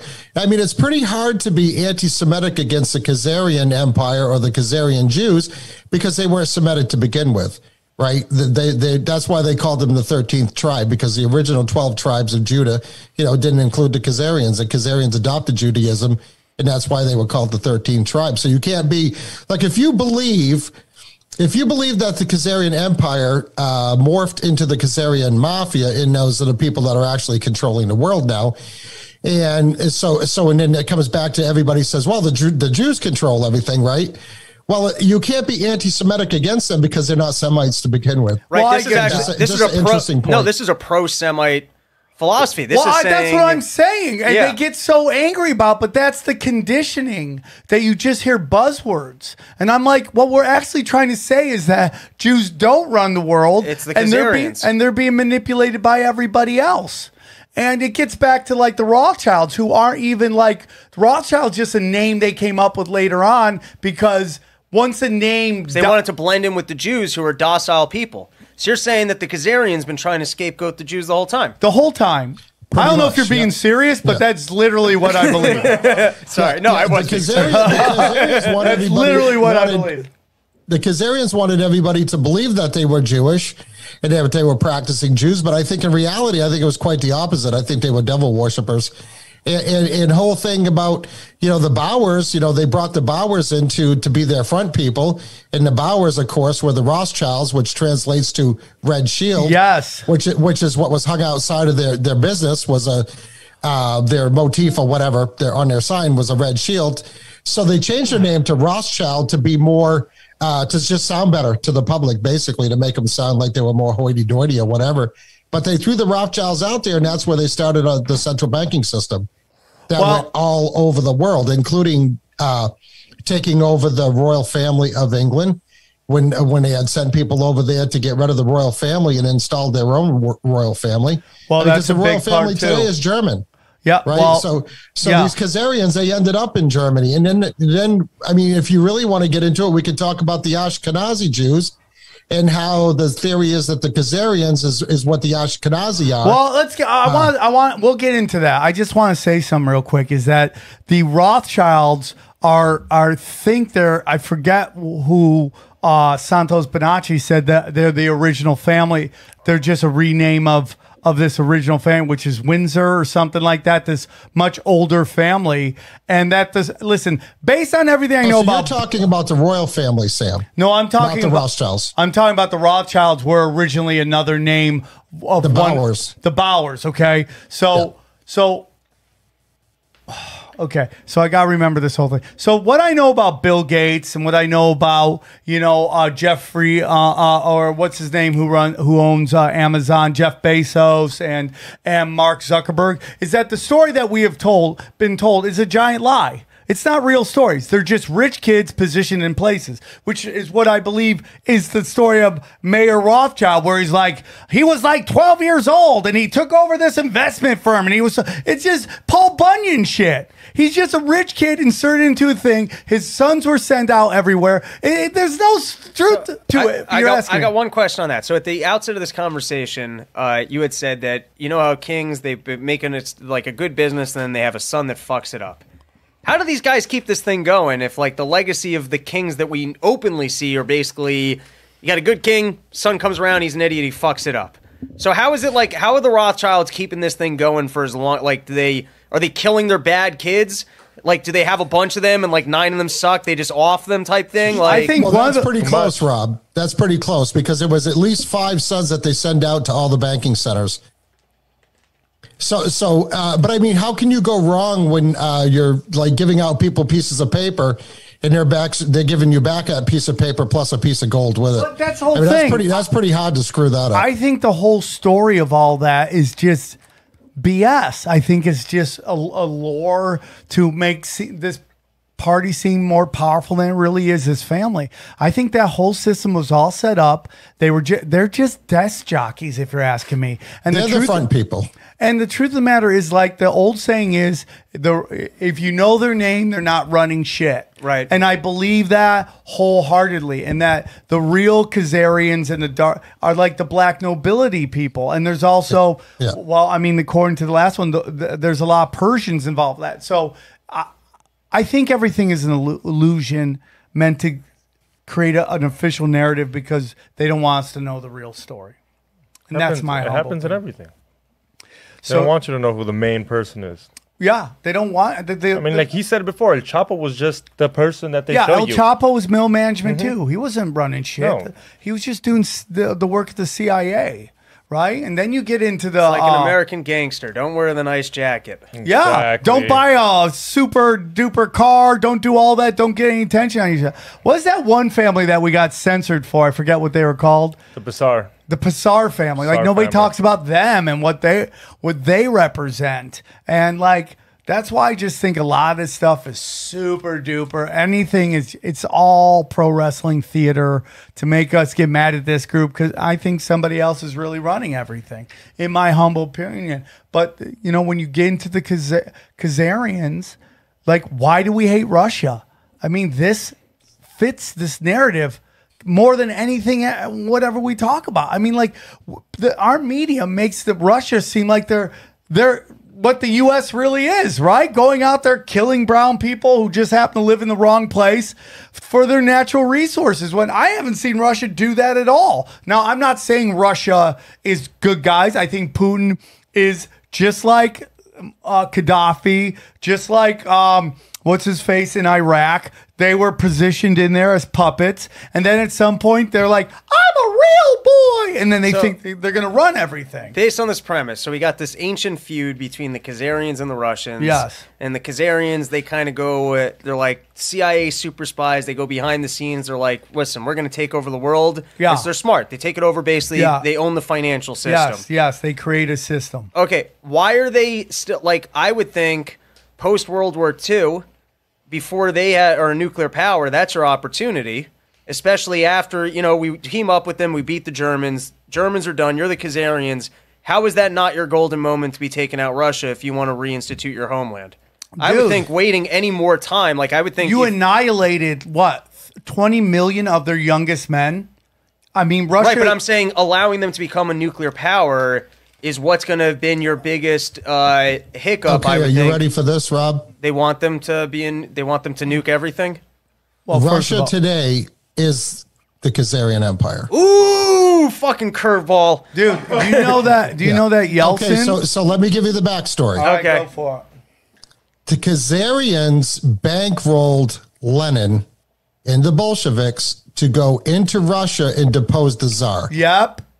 which they were very successful at doing, right? And it wasn't just the Bolsheviks. That was more than one faction of the Bolsheviks. And, well, there was a red army and there was a white army, right? But their ultimate goal was to get rid of the Tsar and get rid of the upper aristocracy of Russia. So that's what they did. Now, Lenin didn't have any money. He's like one of Sam's guys. Look at me. I'm just a guy. I was just a hard worker. So what they did was, if the Khazarians go in, now we haven't even brought in the whole Nazi part of this yet. But let's We'll get there because I want to get into that as well. Yeah. Let's just stay with the Russians for now. So the Germans, aka whatever Khazarians those were, bankrolled Lenin to the tune of, and I forget how many millions of dollars in today's money, but it was like $20 or $30 million. Or maybe it was 10. I don't know. A lot of fucking money. Back then, $10 million was a lot of money. So they send Lenin to Russia. He starts out in what is actually became Leningrad, which is St. Petersburg today, because that's basically kind of like where he was from. And he starts this whole movement of getting people to, to work against the government. The government's repressing you. The government's taxing you to death. They have everything. Look at how they live, just like they did the French Revolution. What they're doing right now in the United States. We got to take these people out. Well, long story short, that's what they ended up doing. So if you really think about who's controlling Russia now, if you believe in this Khazarian Empire, Khazarian Mafia narrative and this theory, like I said, these are just theories. Like we don't know this for absolute sure, but there's a lot of evidence to suggest that it's pretty accurate. So what the Russians are now is the Khazarian Empire. And this is why the Khazarian Empire now, if you believe that narrative, is why they're attacking Ukraine again. Because Ukraine and Russia, that's a long-standing beef. Goes all the way back to the Kievan Rus. When the Kievan Rus defeated them, and not only that, but the Khazarians were pissed off at the Russians for another reason, because the Russians, and a lot of people don't know this, the Russians were instrumental in America winning the revolution against England. Oh, you don't want to hear that, bro. No, I'm okay with it. But then, all right. So if the Khazarians are the Rothschilds and they own the entire Western banking apparatus, and then they're also Russia, so now they're fighting their own war against each other all in the Ukraine? time. All the time. Well, that's a good point, Rob, because Russia, for whatever reason, maybe these Khazarians, and I've thought about this because that kind of goes against itself, right? So, but they do Russia that is one of the last countries that does not allow a Rothschild central bank. Yeah, and this is where the one kind of like stopping point for me in doing my research. Now, there's going to be a lot more research that needs to be done here, but if Russia, say, is the Khazarian Empire now, they're sucking up the rest of the world's wealth through the central banking system, but they don't want to do that to themselves. So they have to make it look like they're fighting off the Rothschild central bank system, when in fact, that's real easy for them to do if that is in fact them to begin with. It's definitely possible, man. That to me is really tough. Because the wealth is, when we're talking about the wealth of the world, the wealth of owning the fictional banking apparatus of the West, all right, would dwarf what you could be accomplishing with Russia. So if you, let's say you were going with that, so then if they, the investment would be you take your own dollars and maybe you're buying gold or other resources that you're holding physical resources and trying to get out of your phony currency, because the currency literally means nothing. You're just creating it, it's monopoly money. I don't understand, because why? If anything, Russia could potentially crash out our system. It's not going to happen, but what if they run on gold? Okay, why don't you think it's going to happen, Rob? Because the Russian ruble is fixing or getting ready to, or already is going back on the gold standard. It has. Yeah. So, no. This to me is the most interesting topic in the world right now. Is America fighting a losing gamble right now? For all this talk about sanctioning Russia, if people were to move away from the U.S. dollar, That's They're our doing might. it. That is our product. That's how we finance everything. It's because we're Right. the world currency, right? Right. So what happens if it all of a sudden people are like, I don't want the American government just stealing my money with this inflationary currency, and now we're playing with fire because Russia's saying, hey, I'll only sell you my gold for rubles. So the question becomes, are we going to actually be moving away from the U.S. dollar We are. for an alternative currency? We are. And that's Okay. already what's happening. It's happening with Iran. It's happening with Saudi Arabia. It's happening actually with China, where they're all buying into the ruble because they want to get themselves off the U.S. petrodollar, the dollar that's backed by oil, basically, because it isn't backed by anything else. And I don't know how our petrodollar can be backed by oil when all of our oil, domestic oil, has been shut down. So why would our dollar be backed by Saudi Arabian oil? That makes no sense. Here's my thing. Everybody is doom and gloom, and maybe it's got to get darker before it gets light. But I think this is just. I mean, France used to be a world power. England, I still think, is a world power. But Germany used to be a world power. This is just, what I think is going to happen is the end of U.S. in imperialism, which I'm for. Now, have you seen what's going on in Davos with the WEF has their own military police? That's coming.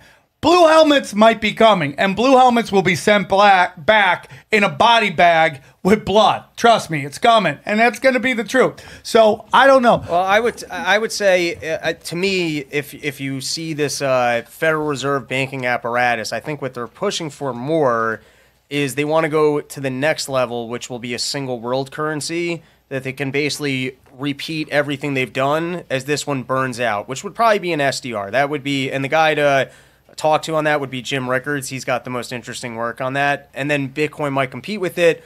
But I just don't see that. I don't really see how them both being behind the scenes in Russia and then competing against themselves. Well, with what if it's Putin, just like Saddam Hussein and all these guys? I mean, what's his name down in who's the drug lord that Ortega? Noriega was like our guy until one day he doesn't want to be our guy. I think Putin has two jobs there.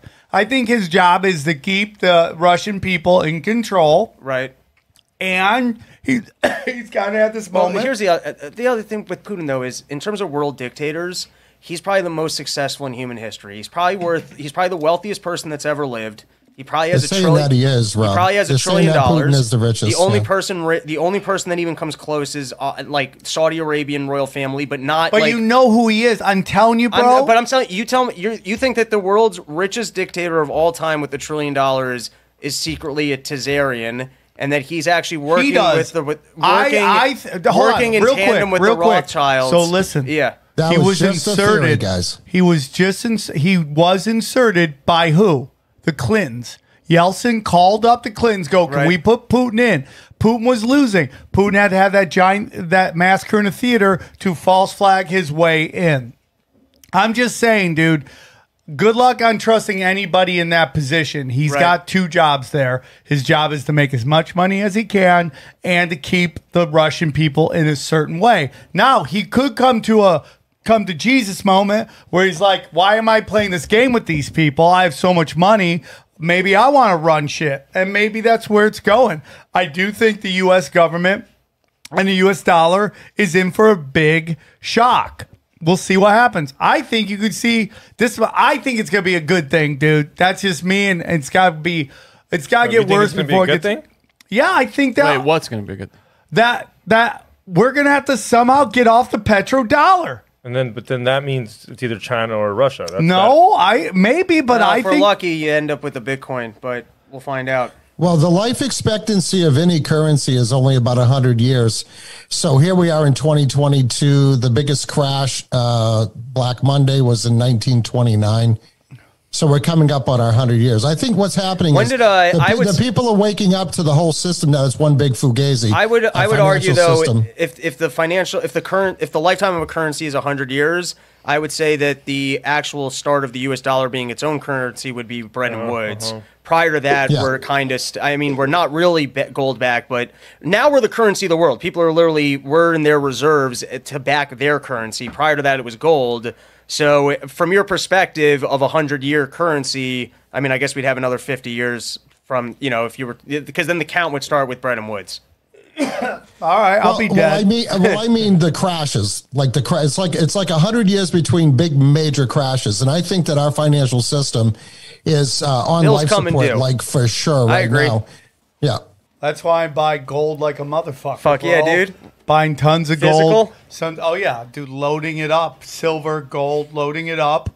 And at the worst, I just hand my daughters a ton of fucking gold, like a fucking leprechaun, and call it a day. But yeah, man, I do believe there are, like, nobody talk. We're gonna have a guest come on and talk about, the Bank of International Settlements, and that to me, SWIFT, is it. That's where you run everything. And if you look at like pre-2000 9/11, there were like 8 countries that weren't on what Ron was talking about, the centralized bank system. We've invaded all of them. Since the year 2000, we've invaded each one of those countries to get into this banking system. These are banker wars. So, I mean, we could just believe that this system is just randomly a bunch of evil fucks all came together. Or, I mean, like, when you keep hearing that all these presidents are related, when you hear that, like, Bill Gates, his mom was cousins with Ghislaine Maxwell's dad. Like, it's just like it's the same people over and over, and they just keep changing their names. It's like this small predator class. And whether you want to believe they're Khazarians or not, which is what I believe, that maybe they're Khazarians. I probably think they're Khazarians, man. And then we can get into the Nazis, dude. It's like the Nazis didn't lose World War II. Germany did. The Nazis actually won. Their whole thing was like, if you want to get in some biblical shit, pagans versus non-pagans and the war that comes. So were the Nazis, in your estimation, were they anti-Khazarians? Because they didn't like they were trying doing their own banking thing. Well, that's where it gets kind of murky, because you say, you go back to the theory, and this also brings the Rothschilds into it, that Adolf Hitler was essentially a Rothschild, right? Okay. So then you hear that, the Rothschilds were Ashkenazi Jews, that Adolf Hitler, if he was a Rothschild, that would make him an Ashkenazi Jew, right? So if they're Ashkenazi Jews, why are they killing off all these Jews that migrated from, wherever to Central Europe or Western Europe, Poland, Germany, all these other countries or whatever. So why would Hitler go after his own people? Now there's a whole a question as whether the Ashkenazi Jews are what's left of the Khazarian Jews, right? So there's been a lot of studies on that, linguist studies that show that they didn't even speak the same language, because the Ashkenazi speak Yiddish, which is a combination of a German slang and Hebrew. And then and they're thinking that the Khazarians spoke something completely different. Right? So, and there's no DNA evidence, because, I mean, who is left? Well, who do they really know who the Khazarians are to take a DNA sample for or from to see if they're actually the same lineage as the Ashkenazis? Dangerous. So if you have the Ashkenazis, which is Hitler, if you believe in the Rothschild theory or story, why would he be killing off other Jews? I mean, that makes no sense to me. So I did some more reading about the Khazarians, where the Khazarians, being the Khazarian mafia, they were all into the making money thing. And they're the ones that worked with Hitler to set up these work camps, because they could put these dissidents or whoever they deemed to be, somebody that needed to be put, in a prison. They turned them into slave labor so that they could produce all their goods and all their wares for nothing. Well, so I mean, also so 1950. There's a whole other different like approach to that right there, with the whole Jews versus the Jews thing. Ron, also 1915, the Rothschilds get signed over the land that would become Israel, right? At 1915. How can you just go right into it? I'm sorry, these are dangerous conversations, but if you have one name that's associated with every moment of this thing, you got to go, is there a connection? Are there dots being connected? It's like IBM and the Rothschilds. We all know the banking system, and whoever you want to say is running it funded both sides of the war. Hitler literally goes, The gods of war have swung to the other side. What does he mean by that? There's no more money coming in. How's he going to be able to run this war if there's no money coming in? And I think the Nazis had plenty of money, Sam. Sorry to interrupt you, but they had all the gold and all the artwork and everything else that they pilfered through all their conquests, right? And they're saying that a lot of this gold that was hidden is actually what started, like, really pumped up the central banking system. Because you never hear, like, where did the Nazi gold go? And we know they had, in today's money, like maybe trillions of dollars in Nazi gold, right? But when you talk about Israel becoming its own nation right after, the Balfour Doctrine, right after World War II. And then when you look back and you do a little bit more research on the Khazarians, how they converted to Christianity, right? But they took a combination of Christianity and Judaism, and this is where Zionism came from. And that's what, Rob, I wanted to actually ask you about Zionism, because this is when, right after World War II, when they wanted to give the Israelites or the Hebrews their own home nation, and this is, was it 1948, I believe, and this is when Israel actually became its own state, and this is what's interesting, because if the Khazarians had anything to do with that, by their conversion to Christianity, which in turn became Zionism, and then now they're back in the homeland, so they just did this one great big circle. What do you have to add on that with Zionism, Rob? I don't really have any great insight on the Zionism thing. It's not. I mean, you got Herzl and you got the Zionists, but then you've got there's a narrative certainly in the Bible of Jews being in Israel that, like, it would seem like that's kind of one of, like, the themes of the thing.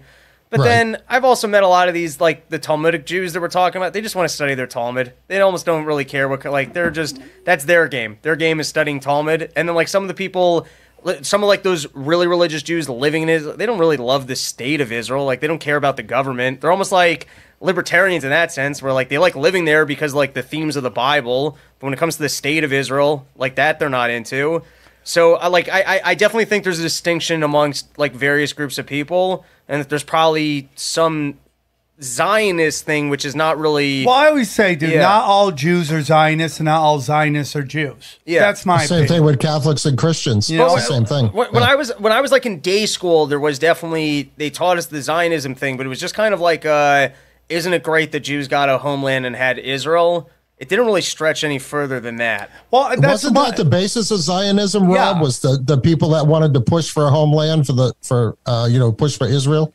The story, the way they like to tell us, was that Herzl, I think, was just really didn't like all the anti-Semitism, and he's like, we need a homeland, and he was even looking at buying territory in Africa, but people were like... Or Texas. You remember, like, someone literally said, like, there was, like, 3 places. One of them was, like, right in the middle of Texas.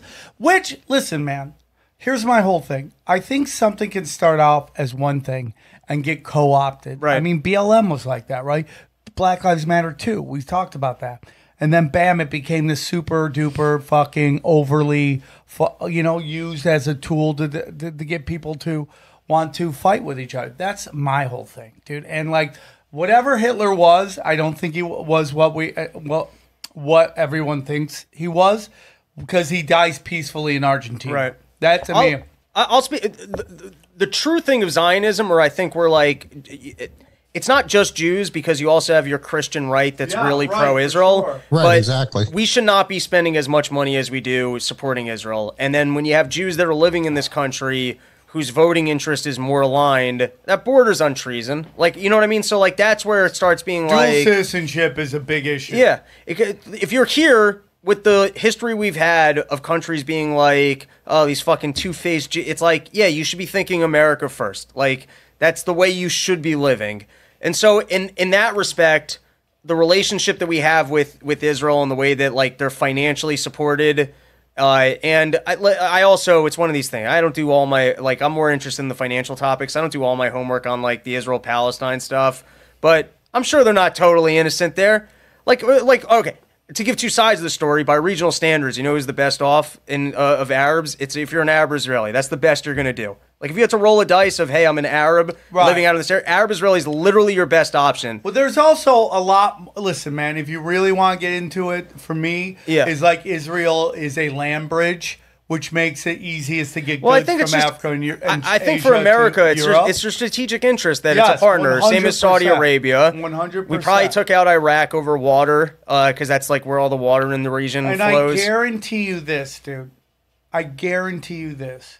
You are bombarding those people with propaganda. How everybody wants to wipe them off the net. These people are when Israeli politicians are allowed to refer to Palestinians as dogs and animals, openly, right? That's all done purposefully. Yeah. That's all done. No, I agree. purposely. It's nations, borders, religions that divide us. At the end of the day, it's just people. Yeah, and they like want everybody to do it. Every time you meet, like I meet a Palestinian outside of it, it's like you know what it is? It's like it's a Planet of the Apes fear of other, that they're coming for me, so I got to come for them. But that's all someone else's construction. It's like you flow anyone from Ramallah to sit right there. I'm sure I'll get along with them just fine. But you have Abby Martin. She goes into Israel and she interviews people on the street, and they're like, "Yeah, we should kill Arabs because."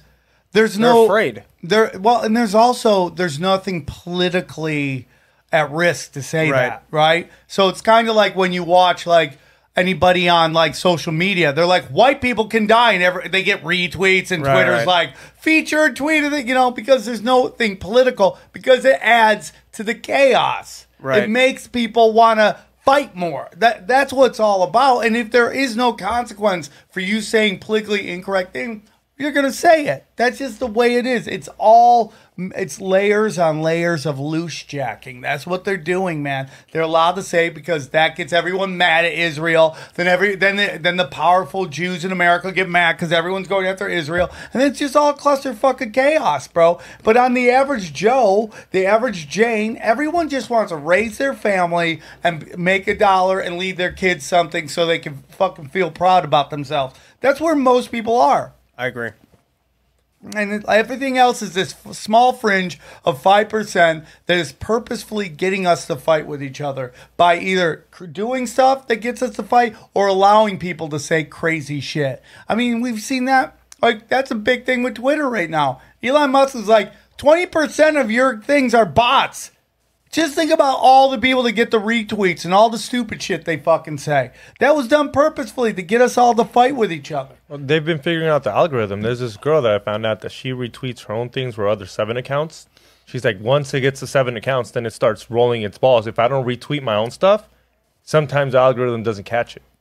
Yeah, well, people Those are like always commenting for the algorithm, positive, and it's all deep. Like when everybody's related, you got to go, what is going on here?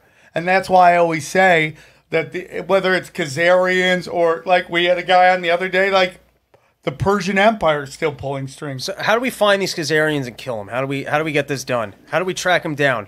That's the big secret of who actually is the Khazarians, because if we know that the Rothschilds are the front people, who are the people behind the curtain? So we got to torture Rothschilds. That's what you're saying. Yeah, you're going to have to torture them to get the real answer. Yeah. No, I think it's like what Sam said, when you guys were talking about the Pezors. I mean, the Pezors is one of the probably wealthiest, most powerful families there are that nobody knows about. Nobody even, do you know about the Pezor family? No, you don't. Nobody even knows about these. Was the peso named after them? No, maybe. I wouldn't doubt it, dude. Pizarre. I think it's Pizarre, right? Pizarre. I don't know, dude. He got really angry. That's his money. That's just how you pronounce it. I think that's peso.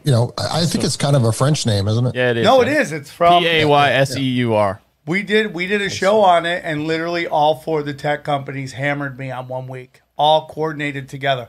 Bang, bang, bang.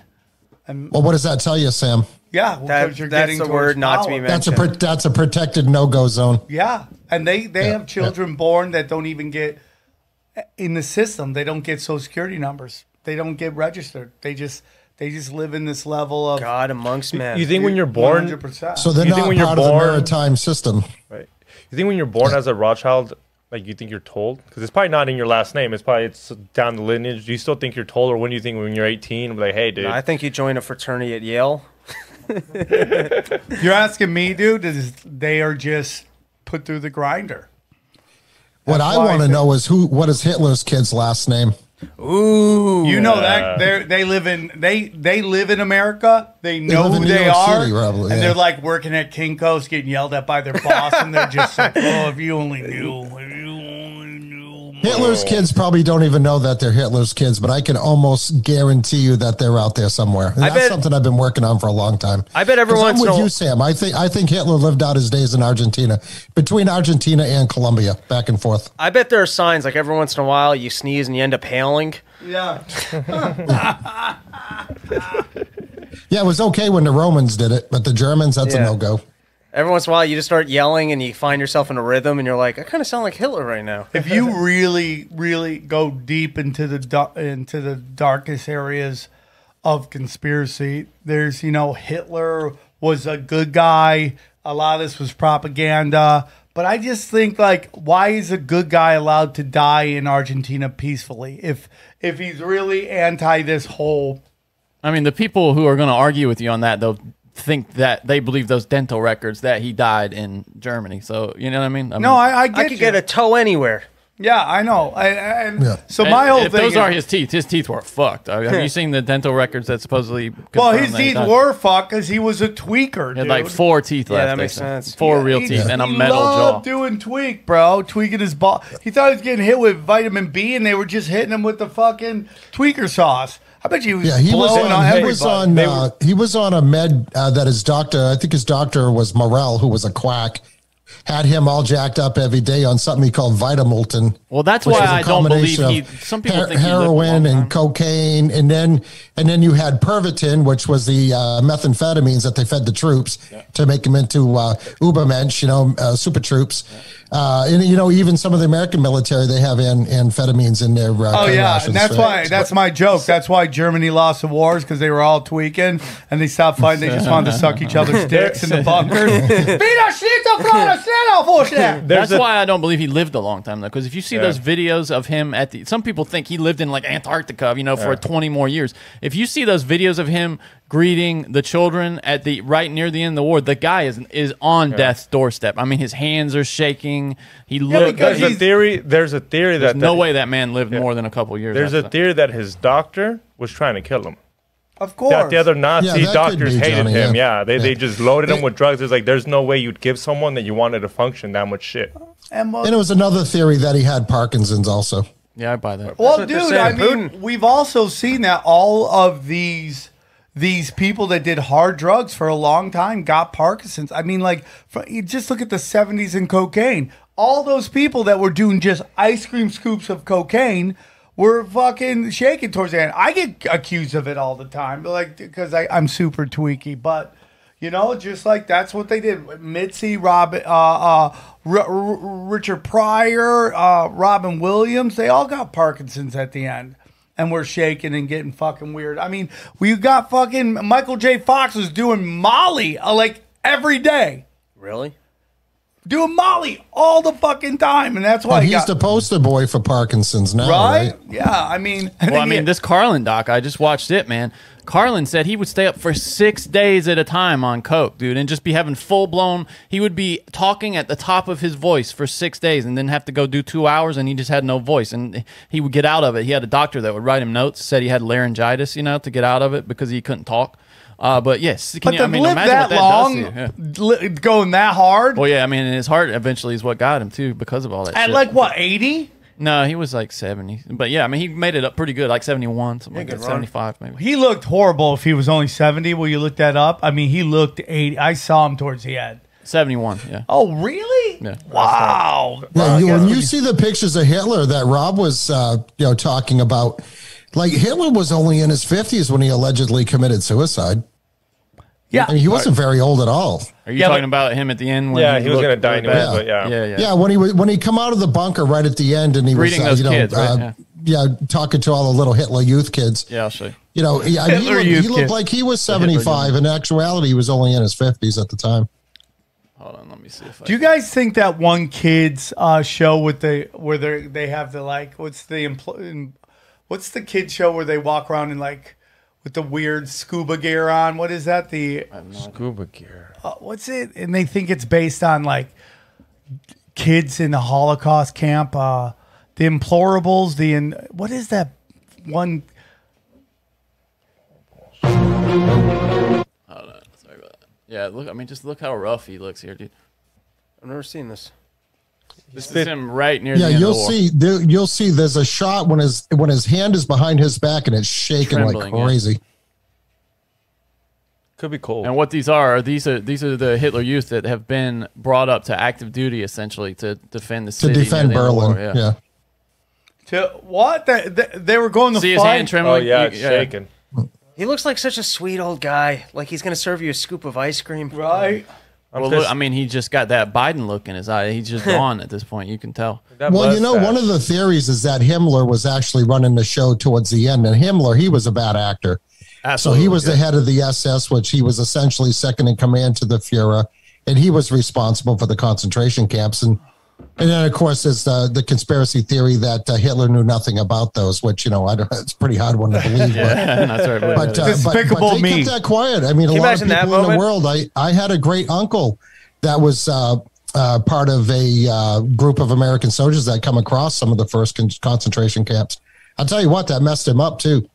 That gave him major like PTSD when he came home. Yeah, I've heard the stories of the people, the soldiers who encountered those. So who was that again? You said you're an uncle? My great uncle, yeah. Your great There's uncle. Wow. there's a great scene in Band of Brothers, which if you've never seen Band of Brothers, Oh, it's greatest wonderful. piece of propaganda ever made. I watch that to It's this day, wonderful. and I'm like, Yeah, I want to me go too. join the U.S. Absolutely, Army. dude. Like, fuck yeah, we're the greatest. It's amazing. But there's a scene where the U.S. soldiers come across like in the woods, and they go back and they're like, we don't know what we just confronted. It really captured what you're describing pretty well. That's a fun conspiracy, though, that Hitler didn't know. Can you imagine the day when he found out? He's like, wait, you've been doing what? Yeah. On my watch? I mean, I We could have used them. We could have used them. That Yeah. would have been. That would have been my thing. I was like, we could have used these motherfuckers. I did wonder where all the Jews went, but I never thought to ask. Well, you know, when you talk about Hitler being, into the occult, that was actually Himmler that was into the occult. And then he had his, I think it was called Wigelsberg Castle, where all the SS, like the upper SS people would go for their, quote unquote training.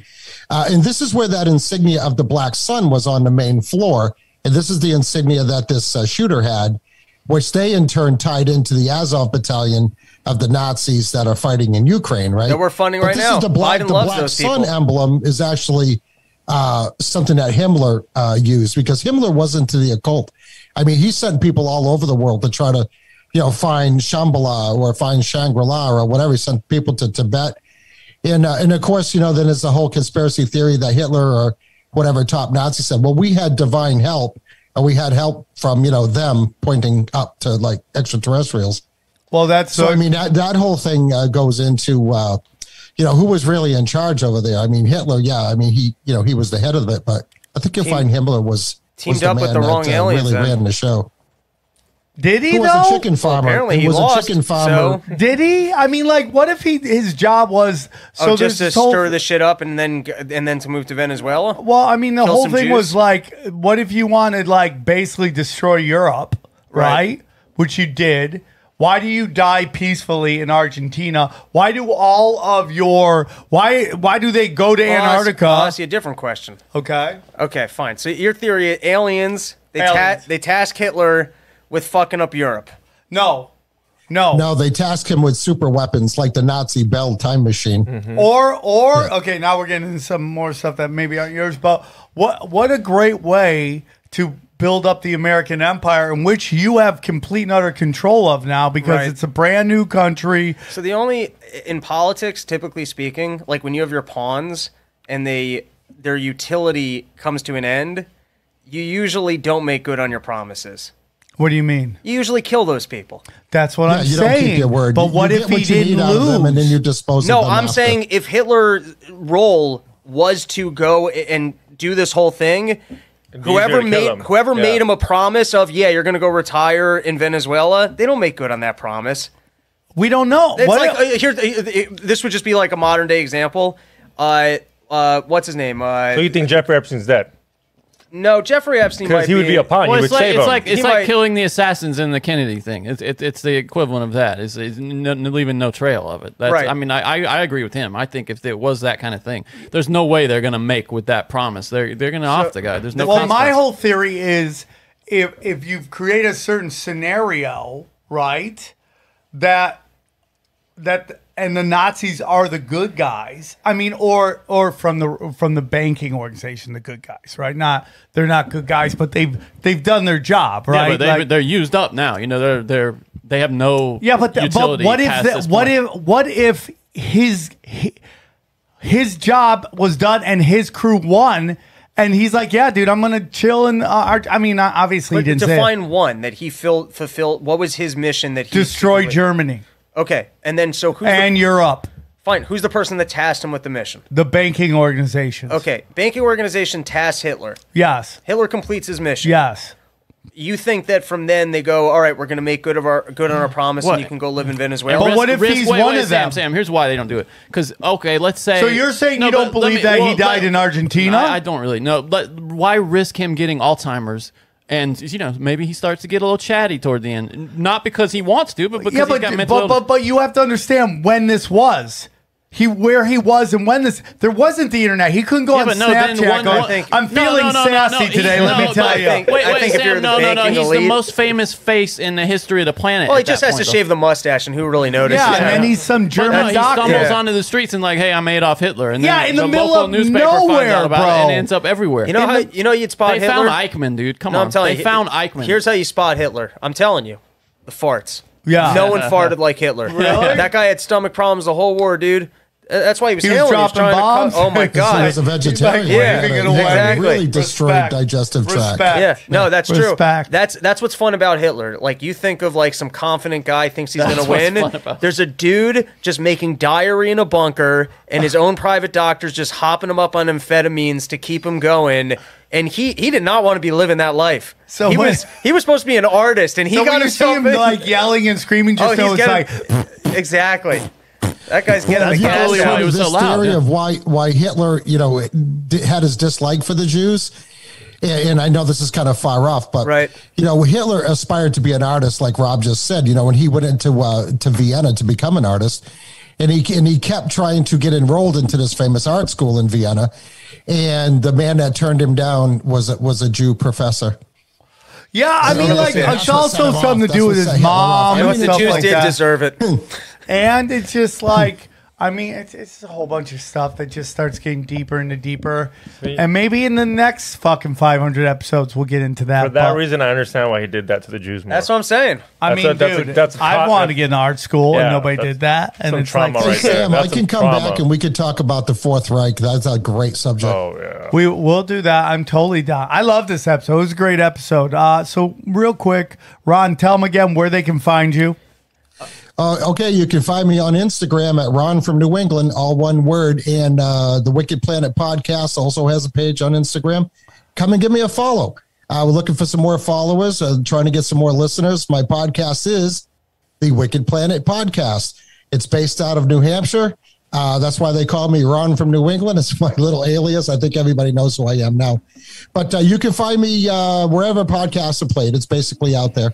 And you can also find it on our buddy Mark's setup there, Alt Media United. Nice. And Sam, thanks for having me on. I had a good time the last time we got together, and I was looking forward to this. This was a great episode. Coming on again. You had to follow Santo Spinacci, and I was like, good luck, and you crushed it. So, absolutely. Rob, tell them where they can find you, and also plug your buddies' stuff, too. Oh, absolutely. So, Robbie the Fire on all social media. My podcast is the Run Your Mouth podcast. I have my friend Steven with me, who's the resident non-scientist of my show.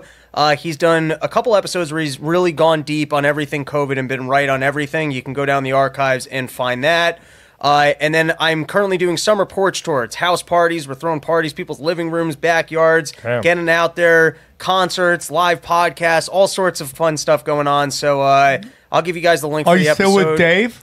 I have a couple gigs with Dave, but mostly podcast. Are you doing his podcast? Yeah, I'm still part of the problem over there. He doesn't. He gets all his shine. Come check out Run Your Mouth. That's where we need. That's where we need Go the folks. check out Run Your Mouth. Podcast. All right, man. I love talking to you. Always sorry if it got a little weird, buddy, but loved it. Yeah, man. This is where we have these conversations.